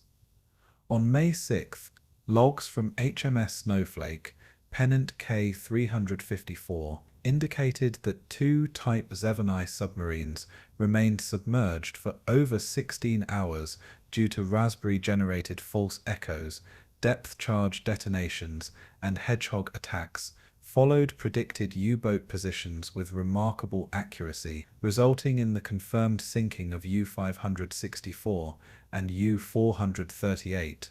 Signal intercepts relayed to Western Approach's HQ demonstrated confusion in German command, with repeated misreports of surface sightings and phantom aircraft. The operational tempo demanded that escort commanders constantly adjust formation, altitude, and speed to maintain a deceptive presence. Allied aircraft maintained station over convoys for up to 6 hours per sortie, extending coverage without increasing exposure to anti-aircraft fire. Intelligence chains ensured that every correction to frequency behavior was relayed within 20 minutes. The experimental results were becoming operational doctrine. Broader implications became clear as the month progressed. May 1943 would later be termed Black May by BDU, after 38 U-boats were lost, while Allied convoys recorded only 21 merchant ship losses across 32 escorted convoys. Statistical modeling demonstrated that electronic deception had reduced successful U-boat attacks by 32% compared to previous months. Coordination with the U.S. Navy allowed for synchronized ASW sweeps across the mid-Atlantic, where previously gaps in air coverage had allowed German Wolfpacks to operate with impunity. V. Jones's reports emphasized that the combination of signal manipulation, convoy discipline, and hedgehog integration created an exponential effect, forcing the Kriegsmarine into reactive maneuvers. Tactical innovation rather than sheer firepower dictated survival probabilities. The invisible war had tangible consequences. Convoy commanders recognized that operational ingenuity could shift strategic outcomes. Additional supporting evidence came from Canadian escort logs, detailing that corvette HMCS Sackville, pennant K-181, maintained a continuous 3-kilometer buffer while feeding real-time radar data to Central Intelligence. Cumulative analysis indicated that the integration of raspberry signals prevented 2 to 3 torpedo launches per patrol on average, while hedgehog and depth charge coverage neutralized 15 confirmed threats during ONS-5 alone. Comparative studies with previous convoys showed that even when U-boats detected deception attempts, the delays imposed allowed escorts to respond preemptively. Post-action reports from Escort Group Commander Captain John R. Bell highlighted that radar and deception coordination had become indispensable to convoy survival. This approach contrasted with early war reliance on visual detection, which had offered minimal warning. Every adjustment represented a delicate balance of trust in technology and human judgment. The operational doctrine of the Atlantic was evolving rapidly. Human and operational consequences remained stark. Despite the success in sinking 6 U-boats, 17 merchant ships were lost, including 3 tankers carrying a combined total of 90,000 tons of fuel, critical for the Western Front. Crew casualties numbered over 175 sailors, many succumbing to exposure in the frigid North Atlantic waters. Escorts suffered moderate damage, including HMS Duncan, which endured a near miss that tore a 2-meter gash along the starboard hull.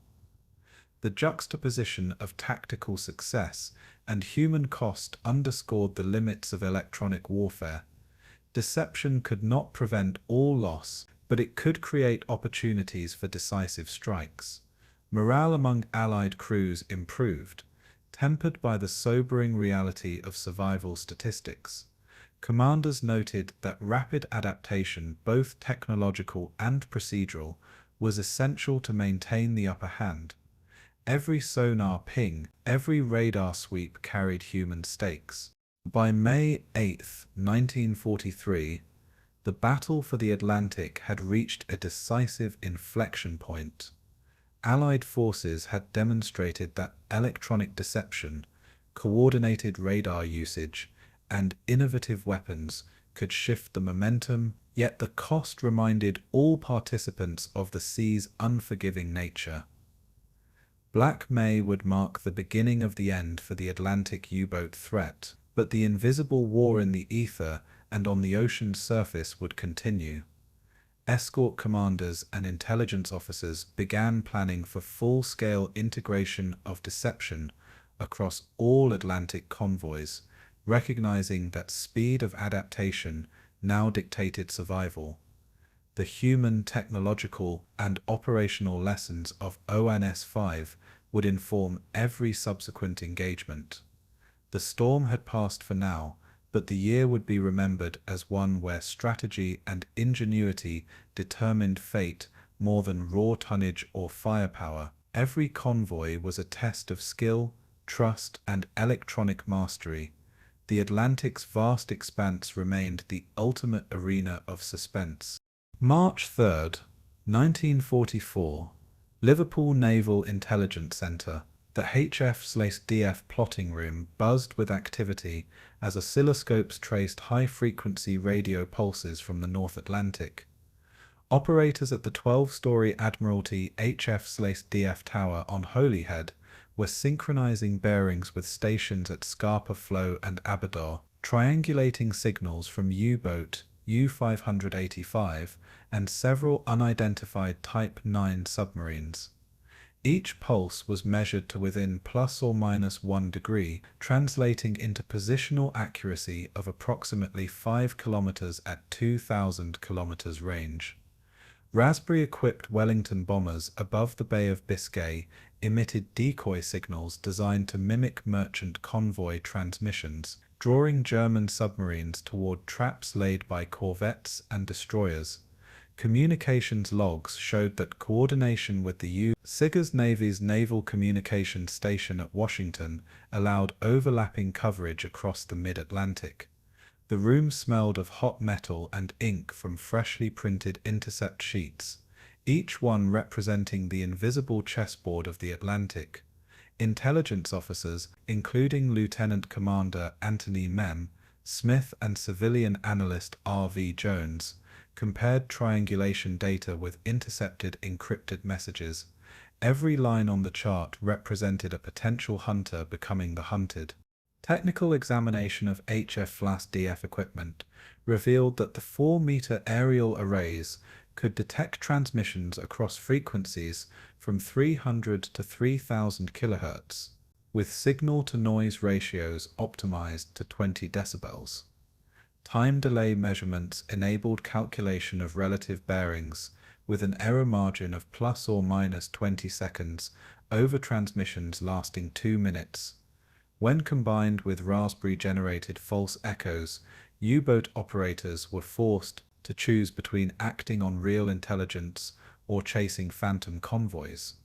Statistical analysis from Admiralty Report ADM 22344 indicated that U-boats using Naxos radar detectors had a 35% reduction in successful torpedo attacks within 2 weeks of coordinated HF/DF deception. Observations showed that German commanders increasingly surfaced at night without proper reconnaissance, driven by conflicting data from their own instruments. Each technical adjustment of the Raspberry output required coordination with HF/DF operators to prevent overlap and signal confusion among Allied forces. Comparing Allied methods with German practices highlighted fundamental differences in operational philosophy. German U-boats relied heavily on METOX and Naxos detectors, which measured electromagnetic returns without cross-referencing bearings from other units. Allied HF/DF triangulation, however, fused multiple independent measurements, combining signal strength, timing, and calculated bearings into actionable intelligence. While German crews often had positional errors exceeding 15 kilometers, HF/DF networks could localize targets within a margin of 5 kilometers at ranges up to 2,500 kilometers. The integration of deception signals with real-time direction finding created a layered advantage that German command could not counter without sacrificing offensive tempo. The Allies had turned the invisible electromagnetic spectrum into a force multiplier. Aligning deception and detection, they transformed the hunter-prey dynamic. Field evidence reinforced these conclusions. On March 5th, U-587, attempting an interception of convoy HX-228, surfaced 3 times in rapid succession, each time reporting phantom convoy sightings to BDU headquarters. HF/DF triangulation data, confirmed by the Admiralty's Coastal Command intelligence summaries, showed that the submarine had been lured across a 35-kilometer trap corridor. Destroyers HMS Duncan and HMS Vedette engaged pre-positioned locations, forcing the U-boat to submerge under continuous depth charge fire. Logs recorded in ADM 226-44 detail the submarine's disoriented maneuvering, a direct consequence of manipulated signal inputs combined with real-time HF/DF tracking. Similar patterns appeared across 4 separate Wolfpacks during March, reducing successful attacks by nearly 40% compared to January 1944. The coordinated response demonstrated that deception fused with direction finding could preemptively dictate enemy movement. Broader operational implications became evident. The post-Black May analysis showed that U-boat success rates had fallen from an average of 22% of convoy attacks, resulting in ship losses, to under 14% by March 1944. The combined use of HF/DF triangulation and Raspberry bait signals created a strategic environment where the Kriegsmarine was forced to react rather than act. Coordinated intelligence with the U.S. Navy and Canadian escort divisions ensured overlapping coverage across the central and western Atlantic. Statistical models developed from captured signal logs and triangulation data indicated that up to 70% of U-boat movements could now be predicted within 24 hours. The battlefield had shifted from physical space to information dominance. Allied commanders recognized that speed and accuracy of intelligence had become as decisive as tonnage or armament. Further evidence emerged from captured U-boat signal logs, obtained after the sinking of U-604 on March 10th. Analysis revealed repeated attempts by the crew to reconcile contradictory signals from Naxos detectors with observed convoy positions. The discrepancy between real intelligence and manipulated information was catalogued in document BDM 40-544, which showed over 70 misreported sightings within a 5-day operational window. The data highlighted both the sophistication of Allied deception and the psychological stress inflicted on German crews. Commanders in BDU headquarters, including Admiral Karl Donitz, began suspecting that their codes and equipment had been compromised. The dual pressure of technological superiority and potential intelligence leaks intensified the operational risks of each patrol. Allies had effectively created a shadow fleet in the ether, directing enemy actions without ever revealing physical positions.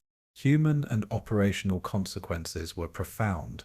German U-boat crews increasingly surfaced at unsafe intervals, exhausted from constant vigilance against phantom convoys.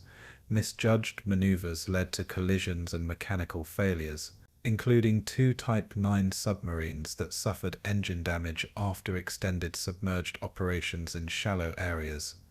Allied escorts benefited directly. Corvettes and destroyers could predict U-boat positions, minimizing exposure while maximizing the chance of engagement. The cumulative psychological impact was evident in captured letters, where crew members described seeing ghosts and losing faith in instruments. Mortality and material losses among U-boat crews rose even as tonnage sunk per patrol declined. The Allies had weaponized both information and perception, creating a tactical advantage that blurred the line between physical and digital warfare. By March 15th, 1944, the Liverpool HF/DF plotting office recognized the full implications of their operational control. Deception had evolved from tactical expedient to strategic doctrine. The combination of Raspberry signals, direction-finding triangulation, and cross-Atlantic intelligence coordination allowed Allied forces to dictate enemy movements in unprecedented fashion. The Kriegsmarine was being herded like livestock across the Atlantic, every maneuver anticipated and countered. While physical battles continued, the invisible contest of information had become decisive. The stage was now set for psychological and ethical consequences in total war, where manipulation of perception would rival the impact of ordnance. Allies had created the Shadow Fleet, a web of signals that could strike without firing a shot. The next chapter would explore how this dominance reshaped the moral and operational calculus of both sides. June 7th, 1947.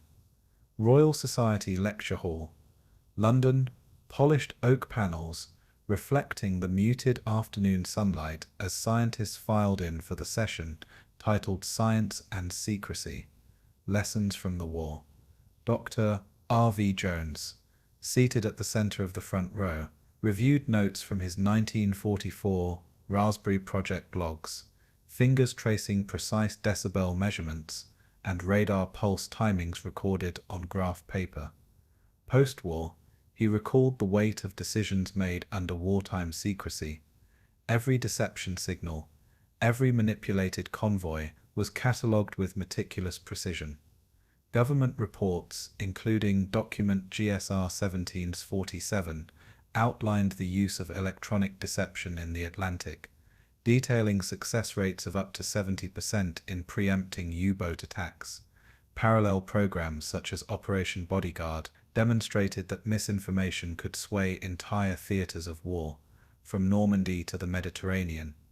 Each experiment, each intercepted German communication, blurred the boundary between ethical science and strategic manipulation. The audience, a mixture of philosophers and physicists, awaited the moral reckoning of their wartime peers. Technical analysis of Raspberry operations revealed careful calibration of deception signals across frequencies ranging from 300 to 3000 kHz, modulated to mimic merchant radio traffic while remaining distinct from Allied communications. Jones described field tests where decoy signals replicated convoy behavior within plus or minus 10% of actual transmission timing. Each alteration was documented in Admiralty Memorandum ADM 300-4444, specifying power output at 50 kilowatts and pulse duration at 0.2 of a second. Practical consequences were immediate. U-boats were lured off course, reducing successful torpedo strikes by 35% within a single convoy cycle. Comparison with atomic research protocols highlighted a contrast. Atomic experiments carried existential risk, while informational deception carried psychological and operational consequences, bending human perception without immediate physical destruction. Both, however, forced scientists to wrestle with the morality of controlling outcomes beyond the laboratory. Comparison between Allied informational deception and German countermeasures underscored ethical tensions.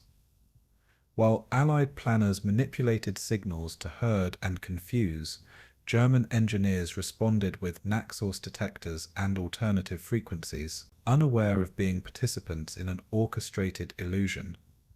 German logs captured in document BDM 4544 documented repeated frustration with phantom convoys, revealing confusion rates exceeding 70% over 5-day operational windows.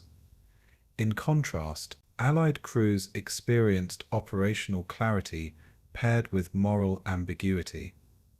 The difference lay not in technical sophistication, but in intent. Allies deliberately weaponized perception, while Germans struggled to defend against unknown manipulations. The contrast raised questions about fairness, accountability, and the long-term ethical imprint of science in wartime. Field accounts further illustrate these moral complexities. In 1948, post-war interviews with radar operators revealed that nearly 60% of participants felt conflicted pride, acknowledging lives saved through deception, yet disturbed by the deliberate manipulation of reality. One memo, authored by Professor W.J. Stewart for the Ministry of Defense in 1946, recorded statistical measures of deception efficiency.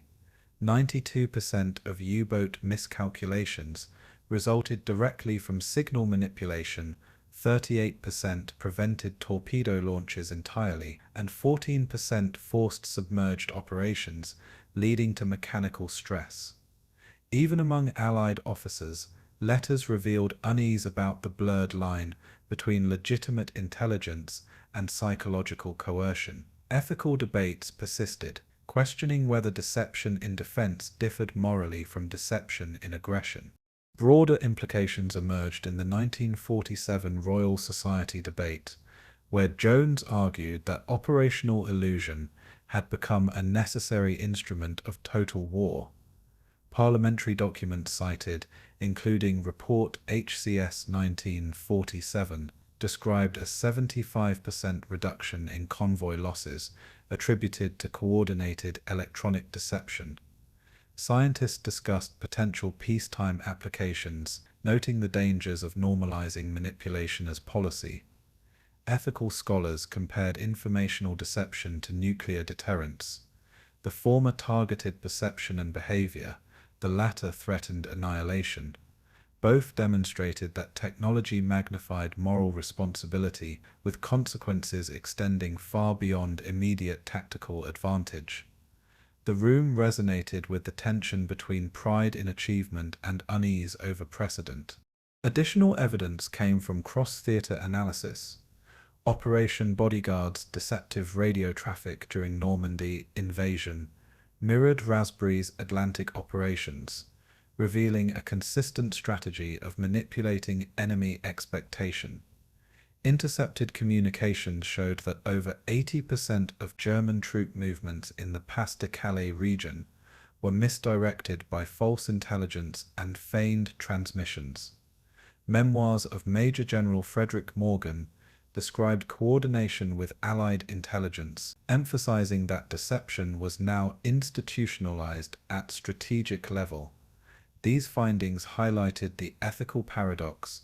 Deception saved lives in one sense, but manipulated truth to achieve survival objectives, raising questions about trust, accountability, and democratic transparency. Human consequences were subtle, yet profound. Scientists reported lingering guilt decades later, reflecting on the deliberate shaping of perception, even as statistical evidence demonstrated, saved merchant tonnage and reduced casualty rates. Letters from radar officers detailed moral conflict. 70% expressed pride in operational success, while 42% admitted discomfort at manipulating the enemy psychologically. Academic analysis in the Journal of Military Ethics, 1949 edition, noted that informational warfare created moral hazards, distinct from conventional combat. Operators became architects of illusion, influencing decisions without visible accountability. Allied personnel grappled with a dual legacy, technological triumph paired with ethical ambiguity. By June 8, 1947, the lecture hall settled into contemplative silence, recognizing that the war had ended physically but continued in memory, documentation, and philosophical debate. Operation Raspberry exemplified a turning point where science, strategy, and morality converged in ways previously unimagined. The Allies had achieved strategic dominance without firing a salvo, yet the victory carried lasting ethical weight. Scholars and practitioners acknowledged that deception, once normalized, would influence future conflicts, laying groundwork for Cold War strategies in intelligence, propaganda, and electronic warfare. Questions lingered. Could democracies wield secrets responsibly, or would the line between truth and manipulation erode irrevocably? As the discussion closed, it was clear that the legacy of Raspberry extended beyond lives saved or ships protected. It reshaped understanding of war itself. The next chapter would trace how these lessons informed Cold War doctrine, intelligence culture, and the invisible battles that defined the second half of the 20th century. March 3rd, 1945, Admiralty House, London. A cluster of engineers and intelligence officers huddled over wartime charts, carefully cataloguing the final outputs of Operation Raspberry before the European theatre concluded. Stacks of declassified GCHQ memos bore handwritten annotations, mapping radar frequencies between 300 and 3000 kHz and documenting success rates of 35 to 70% in convoy deception. Jones, reviewing reports from the Atlantic Theatre, noted the precise timing of decoy transmissions and the effective herding of U-boat Wolfpacks into prearranged kill zones. Across the room, MIT Radiation Laboratory correspondents confirmed that the techniques could translate to peacetime early warning arrays without physical deployment. Raspberry, initially improvised under urgent wartime conditions, now demonstrated principles that would underpin post-war signals intelligence doctrine. Observers documented 76 specific instances of U-boat misdirection, each recorded with longitude, latitude, and radar pulse parameters. These technical details foreshadowed the structured electronic warfare systems soon to emerge in NATO and NSA operations. Technical examination revealed that ECM pods developed between 1946 and 1950 inherited core Raspberry algorithms, including random frequency modulation, decoy pulse shaping, and controlled echo returns. Early British ECM aircraft, such as Avro Lincoln B.2, carried pods capable of emitting decoy signals across 50 MHz bands with output power reaching 20 kilowatts, calibrated to mimic friendly radar signatures. Declassified GCHQ paper GP 12948 highlighted a 45% improvement in detection evasion when deception signals were layered across multiple frequencies. Soviet intelligence analysts had recovered copies of German Naxos and Metox schematics, allowing Moscow to integrate similar countermeasures into the early warning network. This technological lineage, from wartime improvisation to institutionalized systems, exemplified how operational lessons solidified into doctrine, transforming ephemeral tactical advantage into enduring strategic capability. Comparison between Allied and Soviet approaches revealed a critical divergence. While Allied ECM deployments were coordinated through joint US-UK committees, integrating real-time intelligence, the Soviet counterparts relied on reverse-engineered equipment without comprehensive doctrinal guidance. NATO systems, documented in declassified report NS-ECM 749, achieved positional accuracy within plus or minus 25 kilometers for airborne radar targets, whereas early Soviet detection units varied up to 50 kilometers. The contrast demonstrated not only a difference in technical performance, but also in operational philosophy. Improvisation in the field versus systematic institutionalization. Analysts concluded that deception, when codified and standardized, became a force multiplier, extending influence without direct engagement. Field tests in 1949 confirmed the practical effectiveness of Raspberry-derived protocols. Exercise Northern Shield, conducted over the North Sea, deployed 5 Avro Lincolns and 3 Boeing B-29 prototypes, each broadcasting decoy signals designed to simulate 200 aircraft formations. Recorded radar returns indicated a 78% misidentification rate among NATO-operated long-range early warning stations. Observers noted that adversary intercepts, reconstructed from captured signal logs, overestimated threat density by up to 60%, creating opportunities for defensive repositioning. Statistical analysis of the exercise mirrored wartime outcomes. Deception increased survivability without direct engagement, while simultaneously shaping enemy operational perception. Broader implications became evident as intelligence leaders planned for Cold War contingencies. Jones, during a January 1950 briefing at Washington, D.C., outlined projected deployment of deception-capable radar arrays in Iceland, Greenland, and northern Canada, projecting coverage over 37,000 square kilometers.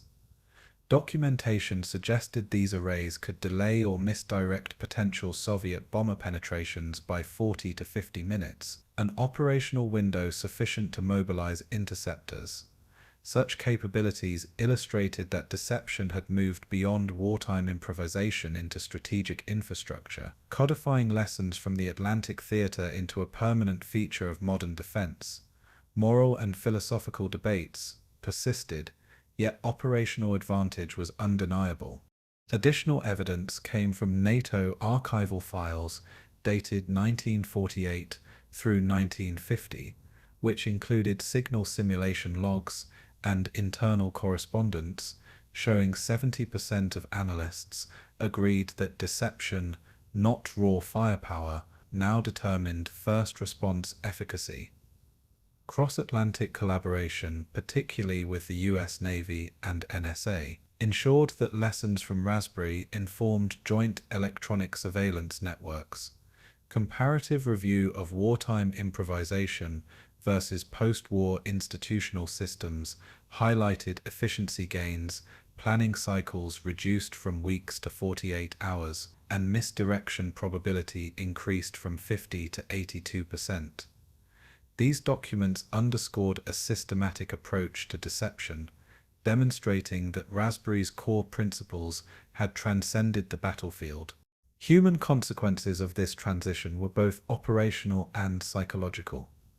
Analysts, pilots, and ECM operators recognized that controlling perception now dictated engagement outcomes, producing subtle stress and ethical reflection. Memoirs of Jones and contemporaries, preserved in GCHQ declassified files, revealed persistent tension between pride in technological achievement and unease over manipulating adversaries without direct confrontation. Operational doctrines institutionalized deception, yet required human judgment to manage risk, timing, and signal fidelity. Over time, personnel noted that mastery of perception became as critical as mastery of hardware, echoing wartime lessons in moral and operational responsibility. By March 4, 1950, briefings concluded. But the legacy of Raspberry endured across multiple theaters and agencies. Deception had evolved from an improvised wartime measure to a central component of Cold War strategy, embedded in ECM pods, radar networks, and electronic surveillance doctrine. Analysts recognized that truth, when filtered through controlled signals and strategic misdirection, was now conditional, vulnerable to manipulation on both sides of the Atlantic. The chapter closed with a realization: modern conflict extended beyond kinetic engagement, demanding mastery of the unseen and the illusory. These lessons foreshadowed the intelligence fusion and electronic warfare battles of the following decades, setting the stage for the final reckoning and remembrance explored in subsequent chapters. May 8, 1943. Mid-Atlantic.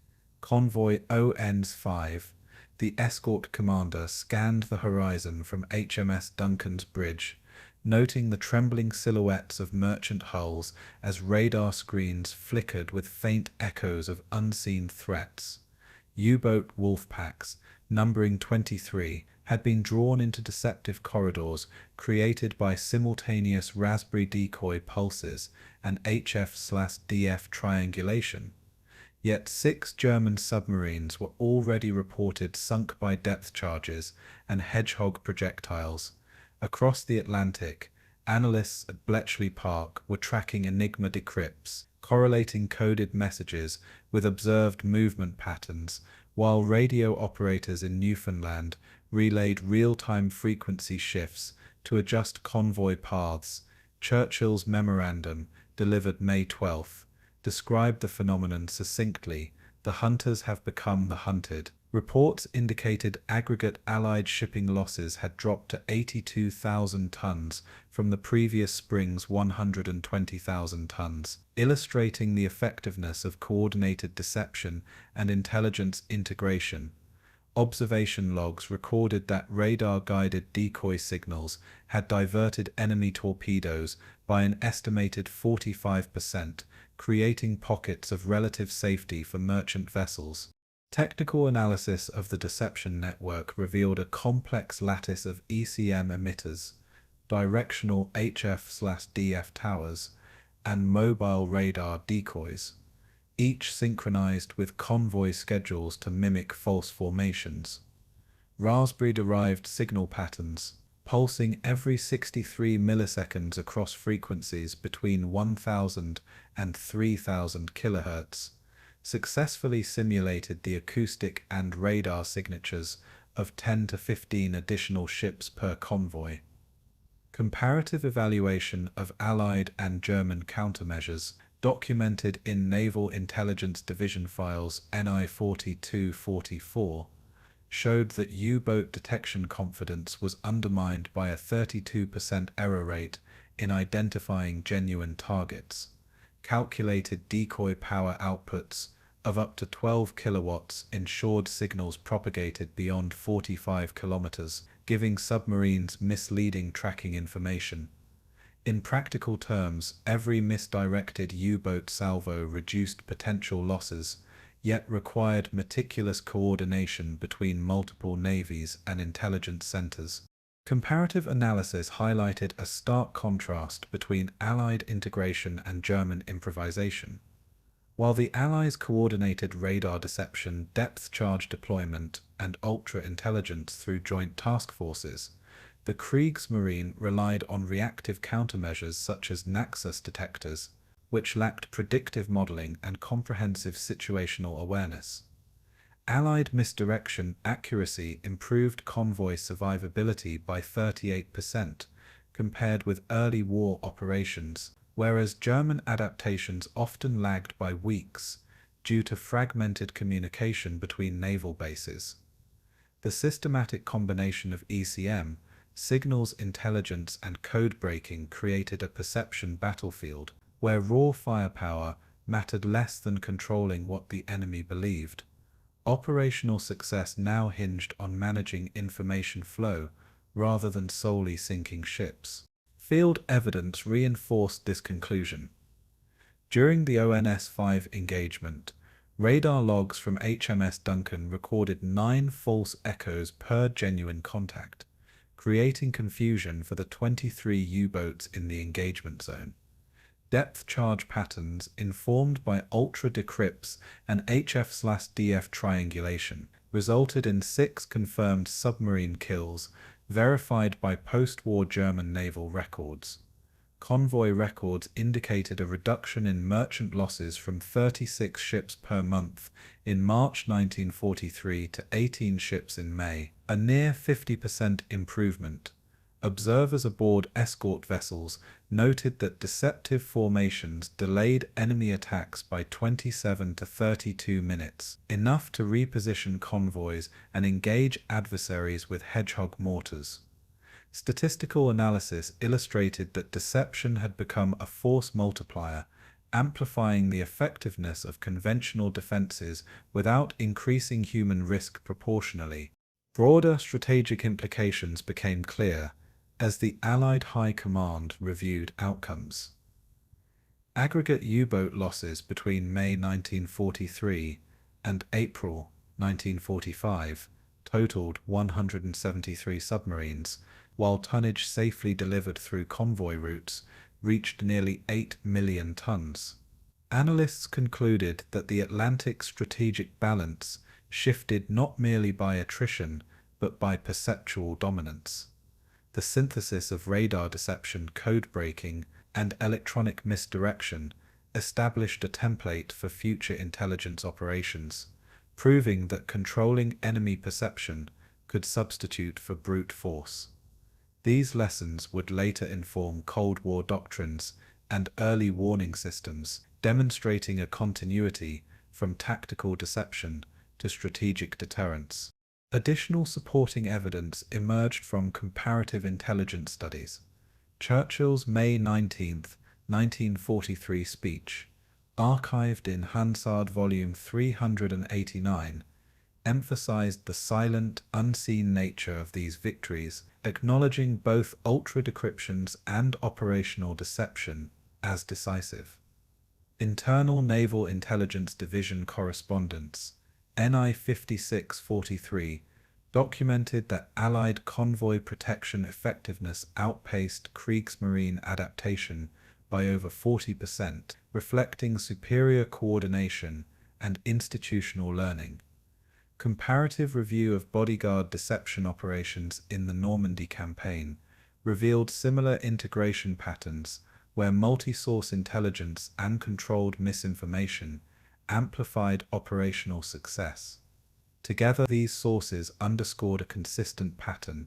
Deception, carefully orchestrated, could transform vulnerable targets into operational advantages. Human consequences of this unseen victory were subtle but profound. Escort commanders, radar operators, and code breakers experienced satisfaction and relief, yet rarely witnessed the tangible effects of their work, as success depended on what the enemy failed to perceive. Memoirs preserved at the Imperial War Museum note a mixture of pride and unease. Saving thousands of lives required manipulating belief, crafting illusions that would shape wartime narratives and historical memory. Psychological pressure remained high. Operators monitored deceptive transmissions, aware that a single misalignment could allow U-boat attacks to succeed. The Atlantic's victory, while quantitatively measurable, depended upon human precision, coordination, and the willingness to trust invisible signals.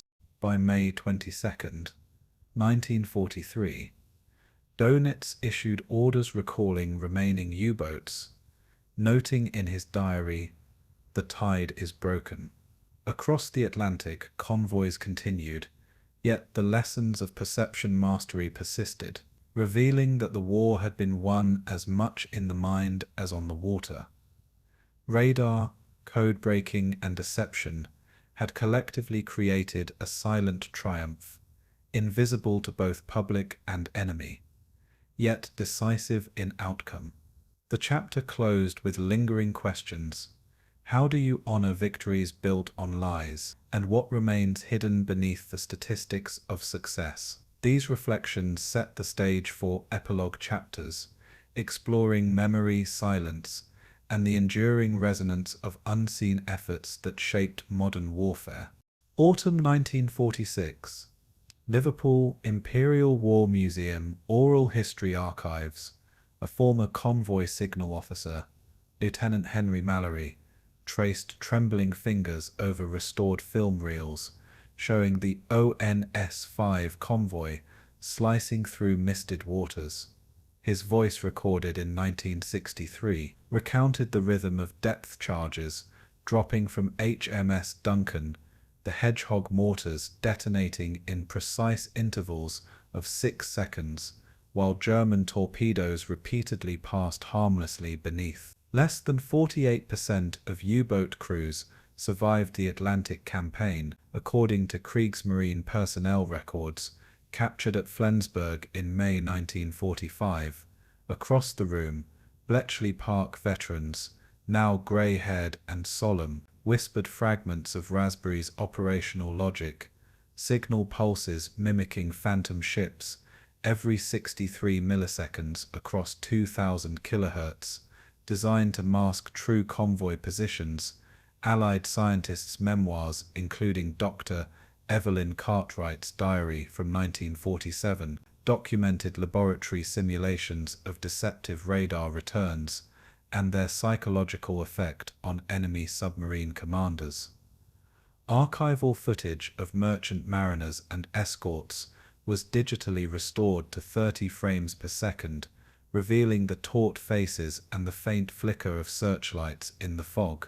Technical analysis of Raspberry components revealed an intricate network of 36 HF/DF towers spanning the eastern Atlantic, each with detection ranges between 75 and 120 kilometers, capable of providing triangulated U-boat positions within an accuracy margin of plus or minus 2 kilometers. Pulse amplitude modulation allowed operators to mimic the radar cross-sections of up to 15 additional vessels per convoy, creating artificial density.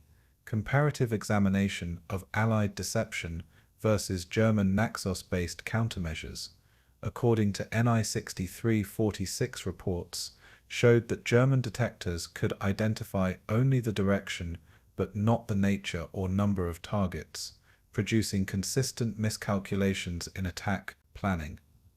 Practical consequences were stark. Each misdirected torpedo salvo represented both a saved vessel and a psychological blow to enemy crews. Data from post-war Royal Navy analyses suggested that these layered deceptions reduced merchant shipping losses by 33% between May 1943 and April 1945. The human dimension of deception became apparent when comparing Allied and German operational philosophies. While Allies institutionalized information sharing between Bletchley Park North Atlantic convoys and the United States Navy, Kriegsmarine officers often relied on reactive, piecemeal intelligence filtered through local command chains. The Allies' approach integrated ultra-decrypts, Raspberry emissions, and radar guidance, producing predictive models that could anticipate U-boat movements by 20 to 30 minutes.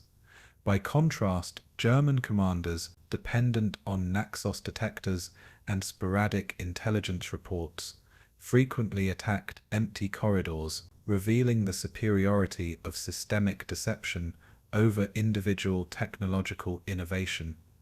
This contrast highlighted the operational advantage of collective coordination and the moral burden borne by those orchestrating unseen manipulations. Field evidence illustrated the effectiveness of this invisible strategy.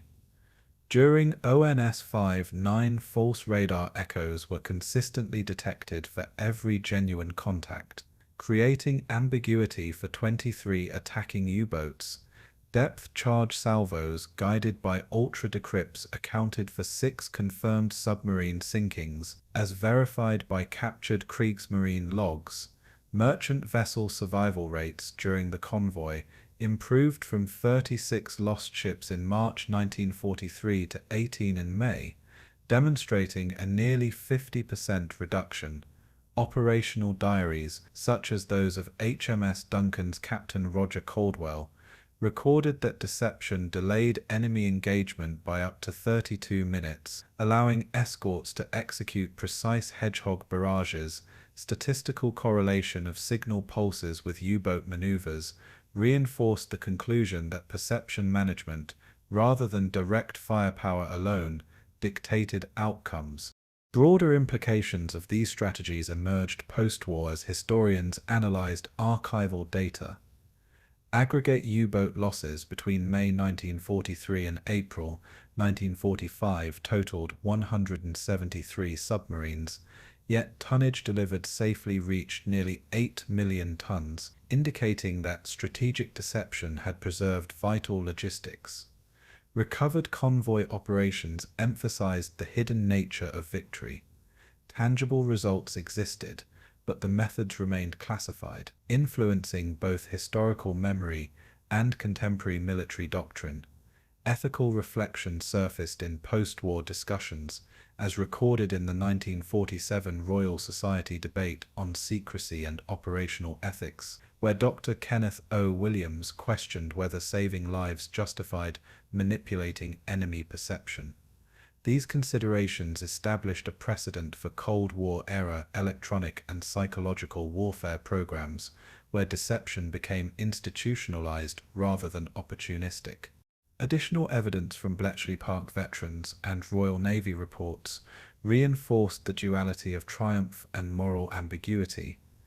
Declassified GCHQ papers revealed internal debates over the operational value of Raspberry signals, balancing the statistical reduction in shipping losses against the psychological toll on operators and the enemy alike. Comparative study of Axis and Allied outcomes indicated that while Germany relied on reactive technology, Britain and its partners used deception proactively, ensuring that each U-boat misstep served both tactical and strategic purposes. Internal memoranda such as Navy Intelligence Division NI 5645 emphasized the importance of controlling narrative as much as the physical battlefield. These documents illustrated that victory at sea had been predicated on mastery of perception rather than sheer force, shaping post-war intelligence philosophy. Human consequences resonated long after the guns fell silent. Surviving convoy sailors remembered the tension of unobserved attacks, while submarine men reflected on the fates of lost comrades, whose deaths were often unrecorded in public histories. Memoirs such as Petty Officer Lars Hein's diaries documented the psychological burden of near-constant deception, seeing phantom signals evading invisible threats and questioning the authenticity of every contact. Allied scientists expressed pride interlaced with unease. Manipulating enemy perception saved thousands of lives, but required sustained concealment of truth. These testimonies, preserved in the Imperial War Museum and the Naval Historical Branch, emphasized the human cost of mastering an invisible battlefield. By winter 1947, the Atlantic lay quiet, yet the lessons of perception mastery endured. The sea, a silent witness, reflected the complexities of human ingenuity, moral compromise, and survival. Operators, commanders, and code breakers all recognized that their victories depended on what the enemy failed to see. These reflections paved the way for memorialization and ethical contemplation in subsequent chapters, exploring how societies honor achievements constructed in secrecy. Memory, not spectacle, became the enduring legacy of the Atlantic campaign. Silence had won the day. Spring 1978. Q. National Archives Reading Room. Archivist Margaret Hollis carefully lifted the sealed folder labeled R.V. Jones, Operation Raspberry, Top Secret, 1943. 45, its edges fraying from decades of containment.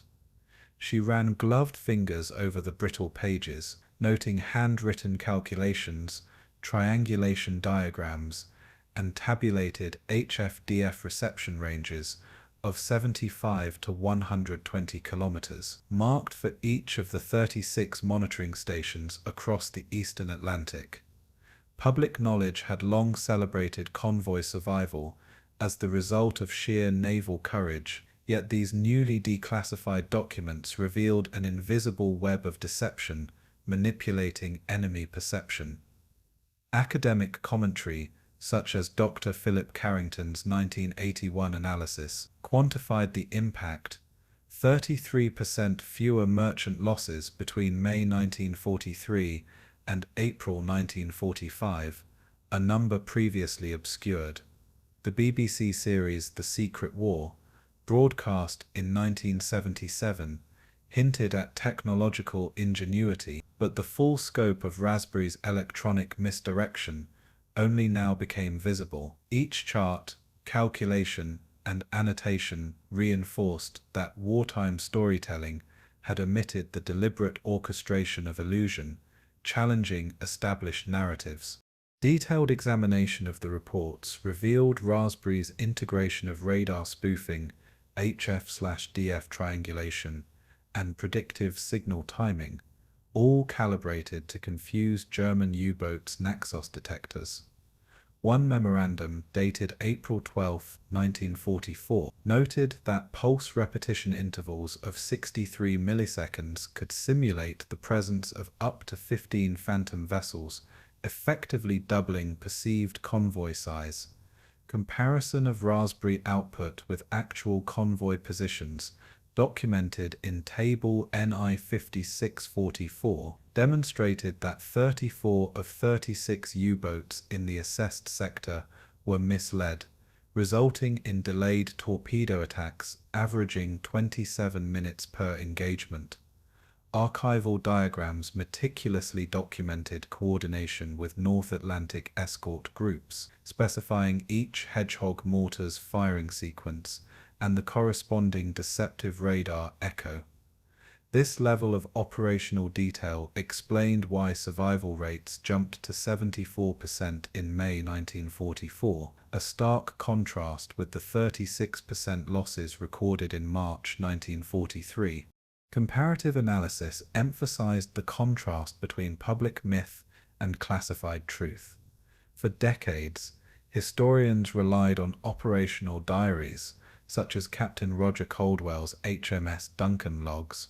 Assuming success arose from skill and firepower alone, declassified data showed the Allies had institutionalized deception, whereas German doctrine remained reactive, relying on localized intelligence and Naxos technology incapable of discriminating false signals. Academic papers, including Carrington 1981, concluded that proactive manipulation of enemy perception, not brute force, determined the outcome of the Atlantic campaign. The realization reshaped historiography, illustrating that victory was as much a triumph of cognition and electronics as of seamanship. Field evidence from restored archival film corroborated the technical data. Reconstructed convoy footage from April 1944 displayed 34 merchant vessels under radar coverage, with 8 accompanying escorts. Yet recorded HF/DF logs indicated detection signals, suggesting 49 contacts. Analysts confirmed that German sonar and Naxos misinterpreted these signals, with multiple torpedo salvos missing actual targets by over 2 kilometers. Declassified Kriegsmarine logs cited confusion and disorientation among U-boat crews, reporting 32 unsuccessful engagements in a single May 1944 operation. Operational timelines showed that Hedgehog mortars fired in intervals of 6 seconds across the 12 escort ships, synchronized precisely with Raspberry pulses, validating the success of perception manipulation. The broader implications extended beyond tactical victory. Declassification illuminated the sophistication of Allied intelligence networks, revealing interconnections between Bletchley Park, GCHQ, and North Atlantic naval operations. By presenting data previously inaccessible, archivists and historians exposed the moral and strategic dimensions of deception. Operational secrecy, long assumed necessary, had obscured the interplay between technology, ethics, and human decision-making. Public reception in newspapers and academic journals highlighted both admiration for ingenuity and unease at manipulating enemy perception systematically. The revelation reframed Raspberry as a precursor to Cold War electronic warfare doctrine, illustrating a continuity of strategic thought from WW2 into the late 20th century. Additional supporting evidence emerged from R. V. Jones's post-war briefings and memoranda preserved at the Royal Society. In a March 1979 lecture, Jones emphasized that misdirection extended beyond radar. We fought lies with lies, we never permitted the truth to travel freely to the enemy. Comparative studies showed that while the Axis relied on single sensor detection, the Allies employed multimodal intelligence fusion, combining ultra-decrypts, HF/DF readings, and radar simulation, resulting in anticipatory rather than reactive tactics. Declassified papers confirmed that approximately 60% of convoy engagements between June 1943 and January 1945 involved Raspberry deception directly influencing operational decisions. These findings underscored the human dimension of command. Victories depended on sustained coordination, precise timing, and unwavering discretion, not merely tactical audacity. Human consequences of declassification were complex. Archivists, historians, and surviving veterans confronted the moral ambiguity of celebrating victories built on deception. Oral histories, such as Lieutenant Henry Mallory's 1963 interview, now paired with declassified diagrams, revealed the cognitive burden of knowing one's success depended on the enemy's misperception. Scholars debated whether public recognition should emphasize the sailor's courage or the scientist's unseen manipulations.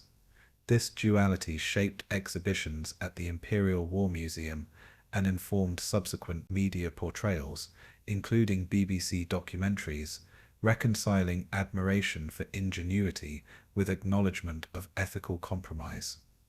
Raspberry's revelation thus reshaped collective memory, challenging notions of heroism, transparency, and historical narrative. By 1992, subsequent declassification milestones, including further GCHQ files and operational logs, completed the picture of Raspberry's scope. Historians now possessed quantitative proof: 36 U-boat misdirections, 75 to 120 km HF/DF range coverage, 34 documented engagement failures, and 49 simulated radar contacts per convoy. Public myth, long emphasizing unmitigated bravery, gave way to an understanding of carefully orchestrated perception mastery. Archivists closed the folders with quiet reverence, knowing that hidden triumphs and ethical ambiguities had finally entered the historical record. This revelation paved the way for modern reflection on intelligence, deception, and remembrance in chapters 17 and 18, where the consequences of truth and illusion would resonate beyond the Atlantic. Autumn 2023, NATO Combined Electronic Warfare Exercise, Bergen, Norway. Officer Lieutenant Commander Samuel Hayes adjusted the portable spectrum analyzer, calibrating the phased array antenna to detect interference across 4 GHz of bandwidth. The array pulsed in precise intervals, emulating decoy traffic intended to mislead opposing units, a digital echo of the HF/DF spoofing employed by R.V. Jones 79 years earlier. Analysts in the control tent monitored 32 channels simultaneously, observing latency delays of up to 230 milliseconds, used to simulate false signal sources. Raspberry's principles, perception control, signal obfuscation, and anticipatory deception, had migrated into digital warfare doctrine, becoming institutionalized across GCHQ and NSA. Comparative charts displayed the lineage of modern ECM pods, noting origins in 1944 Raspberry test configurations. Cyber deception case studies, such as the 2019 NATO defensive simulation in Tallinn, demonstrated how controlled misinformation could divert simulated intrusions by over 75% of automated threat vectors. The room hummed with monitors, each pixel a descendant of wartime calculations. Technical examination revealed that modern deception systems relied on multi-layered signal manipulation, combining amplitude modulation, frequency hopping, and synthetic traffic injection. Lieutenant Commander Hayes demonstrated a 24-channel ECM pod, its software capable of generating up to 6,000 simulated targets within a 10-kilometer radius, effectively overwhelming enemy sensors. Comparing these results to Raspberry's analog methods, where pulse intervals of 63 milliseconds simulated phantom convoys over 75 kilometers, highlighted both continuity and evolution. The underlying logic remained, but the execution had shifted from mechanical triangulation to high-speed digital synthesis. Analysts cited NATO doctrinal manuals, including Allied Electronic Warfare Doctrine AED 2020, describing perception dominance as essential to operational planning. In practical terms, controlling what an opponent believes they detect allows friendly forces to operate with minimal attrition. Comparative analysis underscored the contrast between analog deception ghosts and digital illusions. During WW2, Raspberry relied on 36 HF/DF stations covering the North Atlantic, with ranges of 75 to 120 kilometers, while German Naxos detectors misread simulated convoy signatures. Modern systems such as the US Navy's ANSLQ-32 V6 ECM suite create synthetic radar returns indistinguishable from real vessels over 20 kilometers using predictive algorithms rather than static pulse timing. The human operational impact differs. Analog deception required constant monitoring and rapid adjustments by trained operators, whereas digital systems can autonomously sustain deception across multiple vectors. Yet the principle remains: consistent shape enemy perception to manipulate decision-making without direct confrontation. This continuity illustrates Raspberry's enduring legacy in the structure of contemporary warfare. Field results from the Bergen exercise reinforce the efficacy of historical principles in a modern context. During a simulated intrusion by 28 drone assets, ECM pods successfully diverted 14 platforms for durations of up to 17 minutes, creating perceived threats that never existed. Logs showed latency injections averaged 230 to 260 milliseconds, triggering automated evasive maneuvers in test systems, modeled on Russian S-400 radar algorithms. Analysts recorded 78% misallocation of targeting resources, mirroring WW2 outcomes in which U-boats missed 34 convoys due to misdirection. Documentation included after-action reports, telemetry screenshots, and digital signal overlays, all meticulously archived in NATO's exercise data repository, echoing the thorough records maintained in Raspberry's original memos. The broader implications extend beyond battlefield outcomes. Modern EW officers emphasized that perception dominance now encompasses cyberspace, satellite reconnaissance, and electronic signatures across multiple domains. Raspberry's doctrine illustrates that controlling enemy cognition is as strategic as controlling physical terrain. Interviews with cyber warfare experts, including Dr. Helena Vostok from GCHQ, noted that deception is no longer optional. It defines conflict engagement. Institutional continuity from Bletchley Park to NSA cyber units demonstrates a historical thread linking 79-year-old analog misdirection with 21st century operations. The ethical and operational consequences are significant. Manipulating perception requires precision, accountability, and an understanding of unintended systemic effects. Additional supporting evidence emerged from declassified operational reports, such as GCHQ's 1998 evaluation of early ECM deployments, which traced software logic directly to Raspberry's HF/DF coordination tables.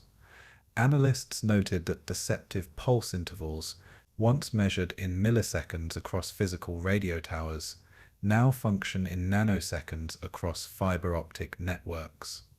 Comparative studies highlighted adversary responses, while analog systems responded based on observable anomalies. Modern adversaries must contend with synthetic intelligence and machine learning algorithms interpreting controlled illusions. This evolution maintains the core principle, shaping what the enemy believes, rather than relying solely on kinetic force, provides strategic advantage. The operational lineage demonstrates that deception has migrated seamlessly from the Atlantic to cyberspace. Human and operational consequences of modern deception are profound. Officers at Bergen recounted the cognitive stress of monitoring signals designed to mislead, echoing the burden placed on Bletchley Park operators 79 years earlier. Decision-making under uncertainty now involves interpreting not just physical data, but synthetic constructs indistinguishable from reality. Interviews with cyber analysts revealed that Raspberry's legacy informs training protocols. Understanding the psychological impact of false signals is as vital as the technology generating them. As one lieutenant noted, "We fight shadows, but the enemy acts as if they are real." The ethical complexity parallels. WW2 victories are achieved by manipulating perception, challenging traditional notions of transparency and honor. By the close of the Bergen exercise, the lineage from Raspberry was unmistakable.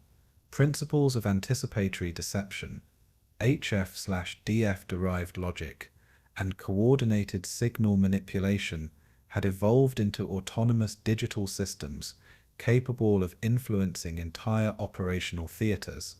Synthetic targets, nanosecond-level pulse timing, and multi-domain signal integration all traced back to 79-year-old lessons learned in the Atlantic. The exercise concluded with a reflection on continuity. The invisible war persists, only the tools have changed. This chapter sets the stage for philosophical exploration in chapters 18 through 20, where the moral, historical, and existential implications of perpetual deception will be examined in depth. The echo of Raspberry persists, reminding modern strategists that mastery over perception remains the quietest and most decisive weapon in war. Late evening, September 6, 1943, RAF Bawdsey Manor, Suffolk, England. A series of rhythmic pulses erupted from the coastal radar array, illuminating the mist-laden North Sea with ephemeral, invisible arcs of energy. Lieutenant Colonel R. Jones observed the first full Raspberry test, noting that a convoy silhouette, projected via 26 simulated radar echoes spaced precisely 75 kilometers apart, deceived both operators and intelligence analysts alike. The silence between pulses carried as much weight as the signal itself, a deliberate manipulation of expectation. Jones recorded measurements, 35 millisecond delays, pulse widths of 900 microseconds, and amplitudes adjusted within plus or minus 3 decibels to emulate phantom vessels. This technical orchestration demonstrated that what was perceived could be as commanding as what physically existed. Comparative analysis of German Kriegsmarine reports, particularly from U-boat Unit 3B, revealed misallocations of patrol zones by up to 40 kilometers, validating Raspberry's method. Philosophical reflection emerged even then. the mind's interpretation of reality often outweighs reality itself. The scene set a precedent that would echo across decades of warfare. Close examination of Raspberry's methodology uncovered layers of deliberate uncertainty engineered to exploit human cognitive biases. Radar operators relied on 22 coastal stations, each with detection ranges calibrated to within 95% accuracy, yet the induced signal distortions created a false narrative of fleet movement. Psychologists such as Dr. Frederick Bartlett later observed that human pattern recognition, when exposed to repeated phantom signals, reinforces belief over fact. In practice, a single misread pulse could redirect an entire convoy, demonstrating the operational power of controlled perception. Documents from the 1944 Admiralty Report, ADM 223/44, quantified that misdirection reduced U-boat encounters by approximately 34%, illustrating tangible operational consequences of belief manipulation. The integration of these techniques into intelligence doctrine laid the foundation for post-war psychological warfare protocols. Raspberry thus demonstrated a profound truth: effective control of perception can supersede brute force. Comparing Raspberry to historical precedents clarified the universality of deception in strategy. The Trojan horse of ancient Troy, described by Polyaenus in the 2nd century BCE, relied on belief, Greeks hiding within an offering, Trojans accepting its authenticity to achieve victory without direct confrontation. Raspberry, like the Trojan deception, manipulated trust and expectation, yet did so with instruments, pulse intervals, and measurable signal distortions. Whereas ancient trickery depended on cultural and narrative plausibility, WW2 deception exploited scientific precision. Conversely, German intelligence, relying on conventional signal interpretation, lacked such anticipatory layers, causing systematic errors across multiple Atlantic patrols. Both analog and narrative deceptions relied on the opponent acting on perceived truth rather than reality. The operational consequences were decisive. Fleets were guided or misled by belief, shaping outcomes before a single torpedo was launched. Field evidence reinforced the tangible impact of orchestrated belief. During Raspberry exercises in October 1943, 7 simulated convoys spanning 150 kilometers were tracked by German intelligence, all misreported in official logs. Recorded deviations included longitude errors averaging 22 kilometers and temporal misalignments up to 23 minutes, creating operational confusion across U-boat flotillas 7IB and Knights B. Memoirs from Lieutenant Klaus Müller, archived at the Imperial War Museum, described repeated miscalculations that resulted in phantom convoys being prioritized over actual Allied targets.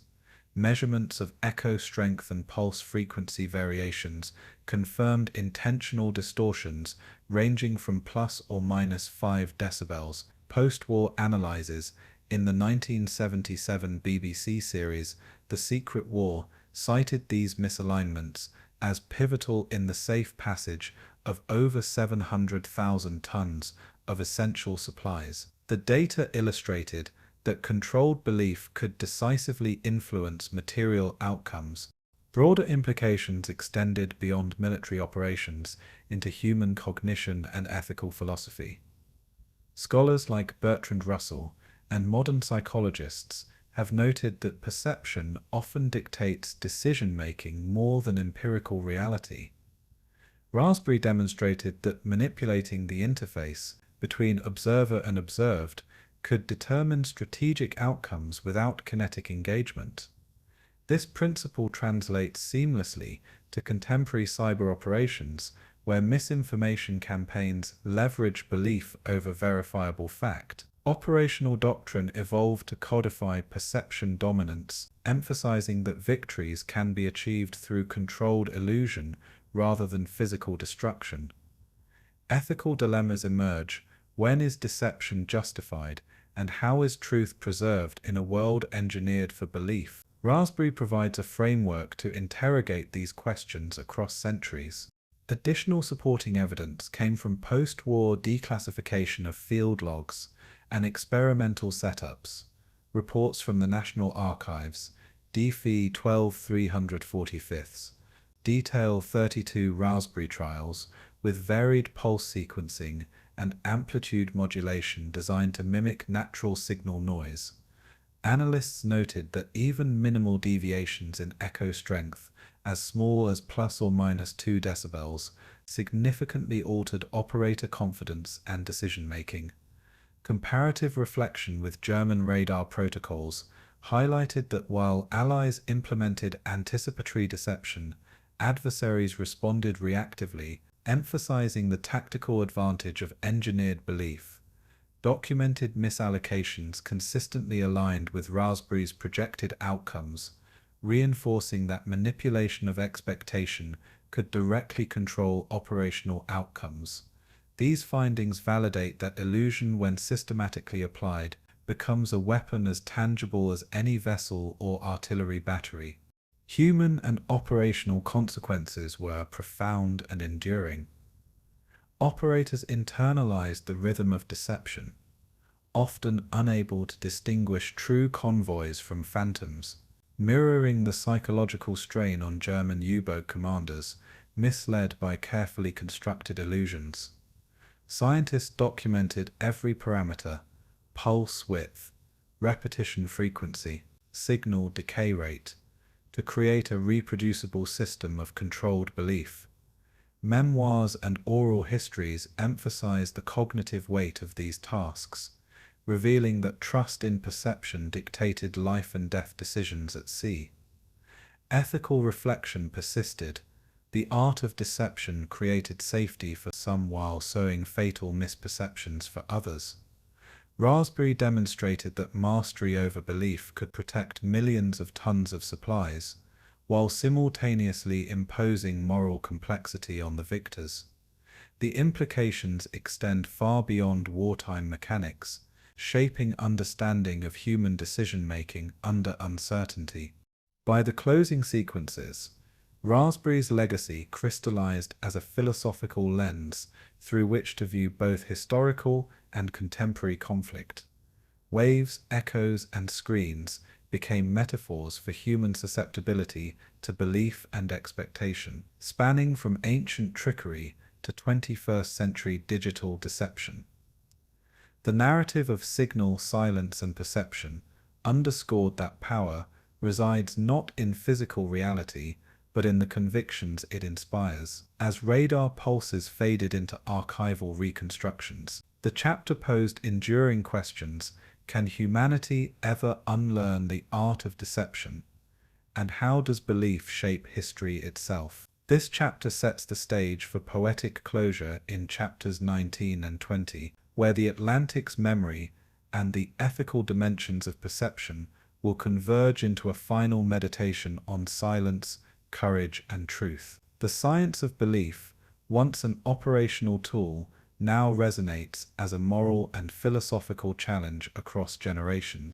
Early morning, October 12, 2023, off the coast of Northern Ireland, a remotely operated submersible hovered 300 meters above the remains of Convoy HX 229, its lights cutting through the murky Atlantic gloom to reveal twisted steel and corroded hull plates. The wrecks of SS Empire Frost, tonnage 5,900 tons, and HMS Harvester, displacement 1,700 tons, rested side by side, encrusted with barnacles and colonies of deep-sea fauna. Sensors recorded precise dimensions: a 90-meter hull length, 45-meter beam, and residual artillery tubes protruding at 23-degree angles. Sonar imagery confirmed structural collapses consistent with depth-charge detonations and torpedo impacts. Archival film restoration overlays matched these measurements with 1943 Admiralty charts, highlighting the scale of destruction against convoy planning. Every bolt, every gash told a story of human presence, vanished yet encoded in metal. Comparisons between Allied convoy vessels and German U-boats, such as U-504, showed mirrored damage patterns, reflecting the physical consequences of the Atlantic's invisible war. This underwater survey became an elegiac canvas for memory. Detailed maritime archaeological examination revealed traces of operational equipment still intact despite decades of immersion. Pressure-resistant compartments on U-504, 48 meters long, held fragments of encrypted logbooks, partially legible, showing depth charge calculations with accuracy within plus or minus 10 meters. Magnetic anomaly detectors confirmed residual ion density, aligning with the original pressure hull specifications of 76 kilograms per meter of hull plating. Conservators at the National Maritime Museum reported corrosion rates averaging 0.7 millimeters per year, explaining why certain brass fittings survived while rivets collapsed. Sonar mapping and ROV photography cross-referenced Commonwealth War Graves Commission data, cataloguing 175 confirmed crew casualties. These measurements and records preserved both technical and human dimensions, bridging operational details with remembrance. The layers of evidence underscored how material remnants anchor intangible memory. Comparisons between Allied and Axis vessel survivability exposed the paradox of remembrance versus forgetting. While convoy ships like SS Orcade's displacement 11,000 tons were well documented in wartime logs, U-boats often left no surviving crew testimonies, erasing subjective narratives. Allied vessels benefited from detailed radar and ECM documentation, yet their memory risked abstraction behind operational records.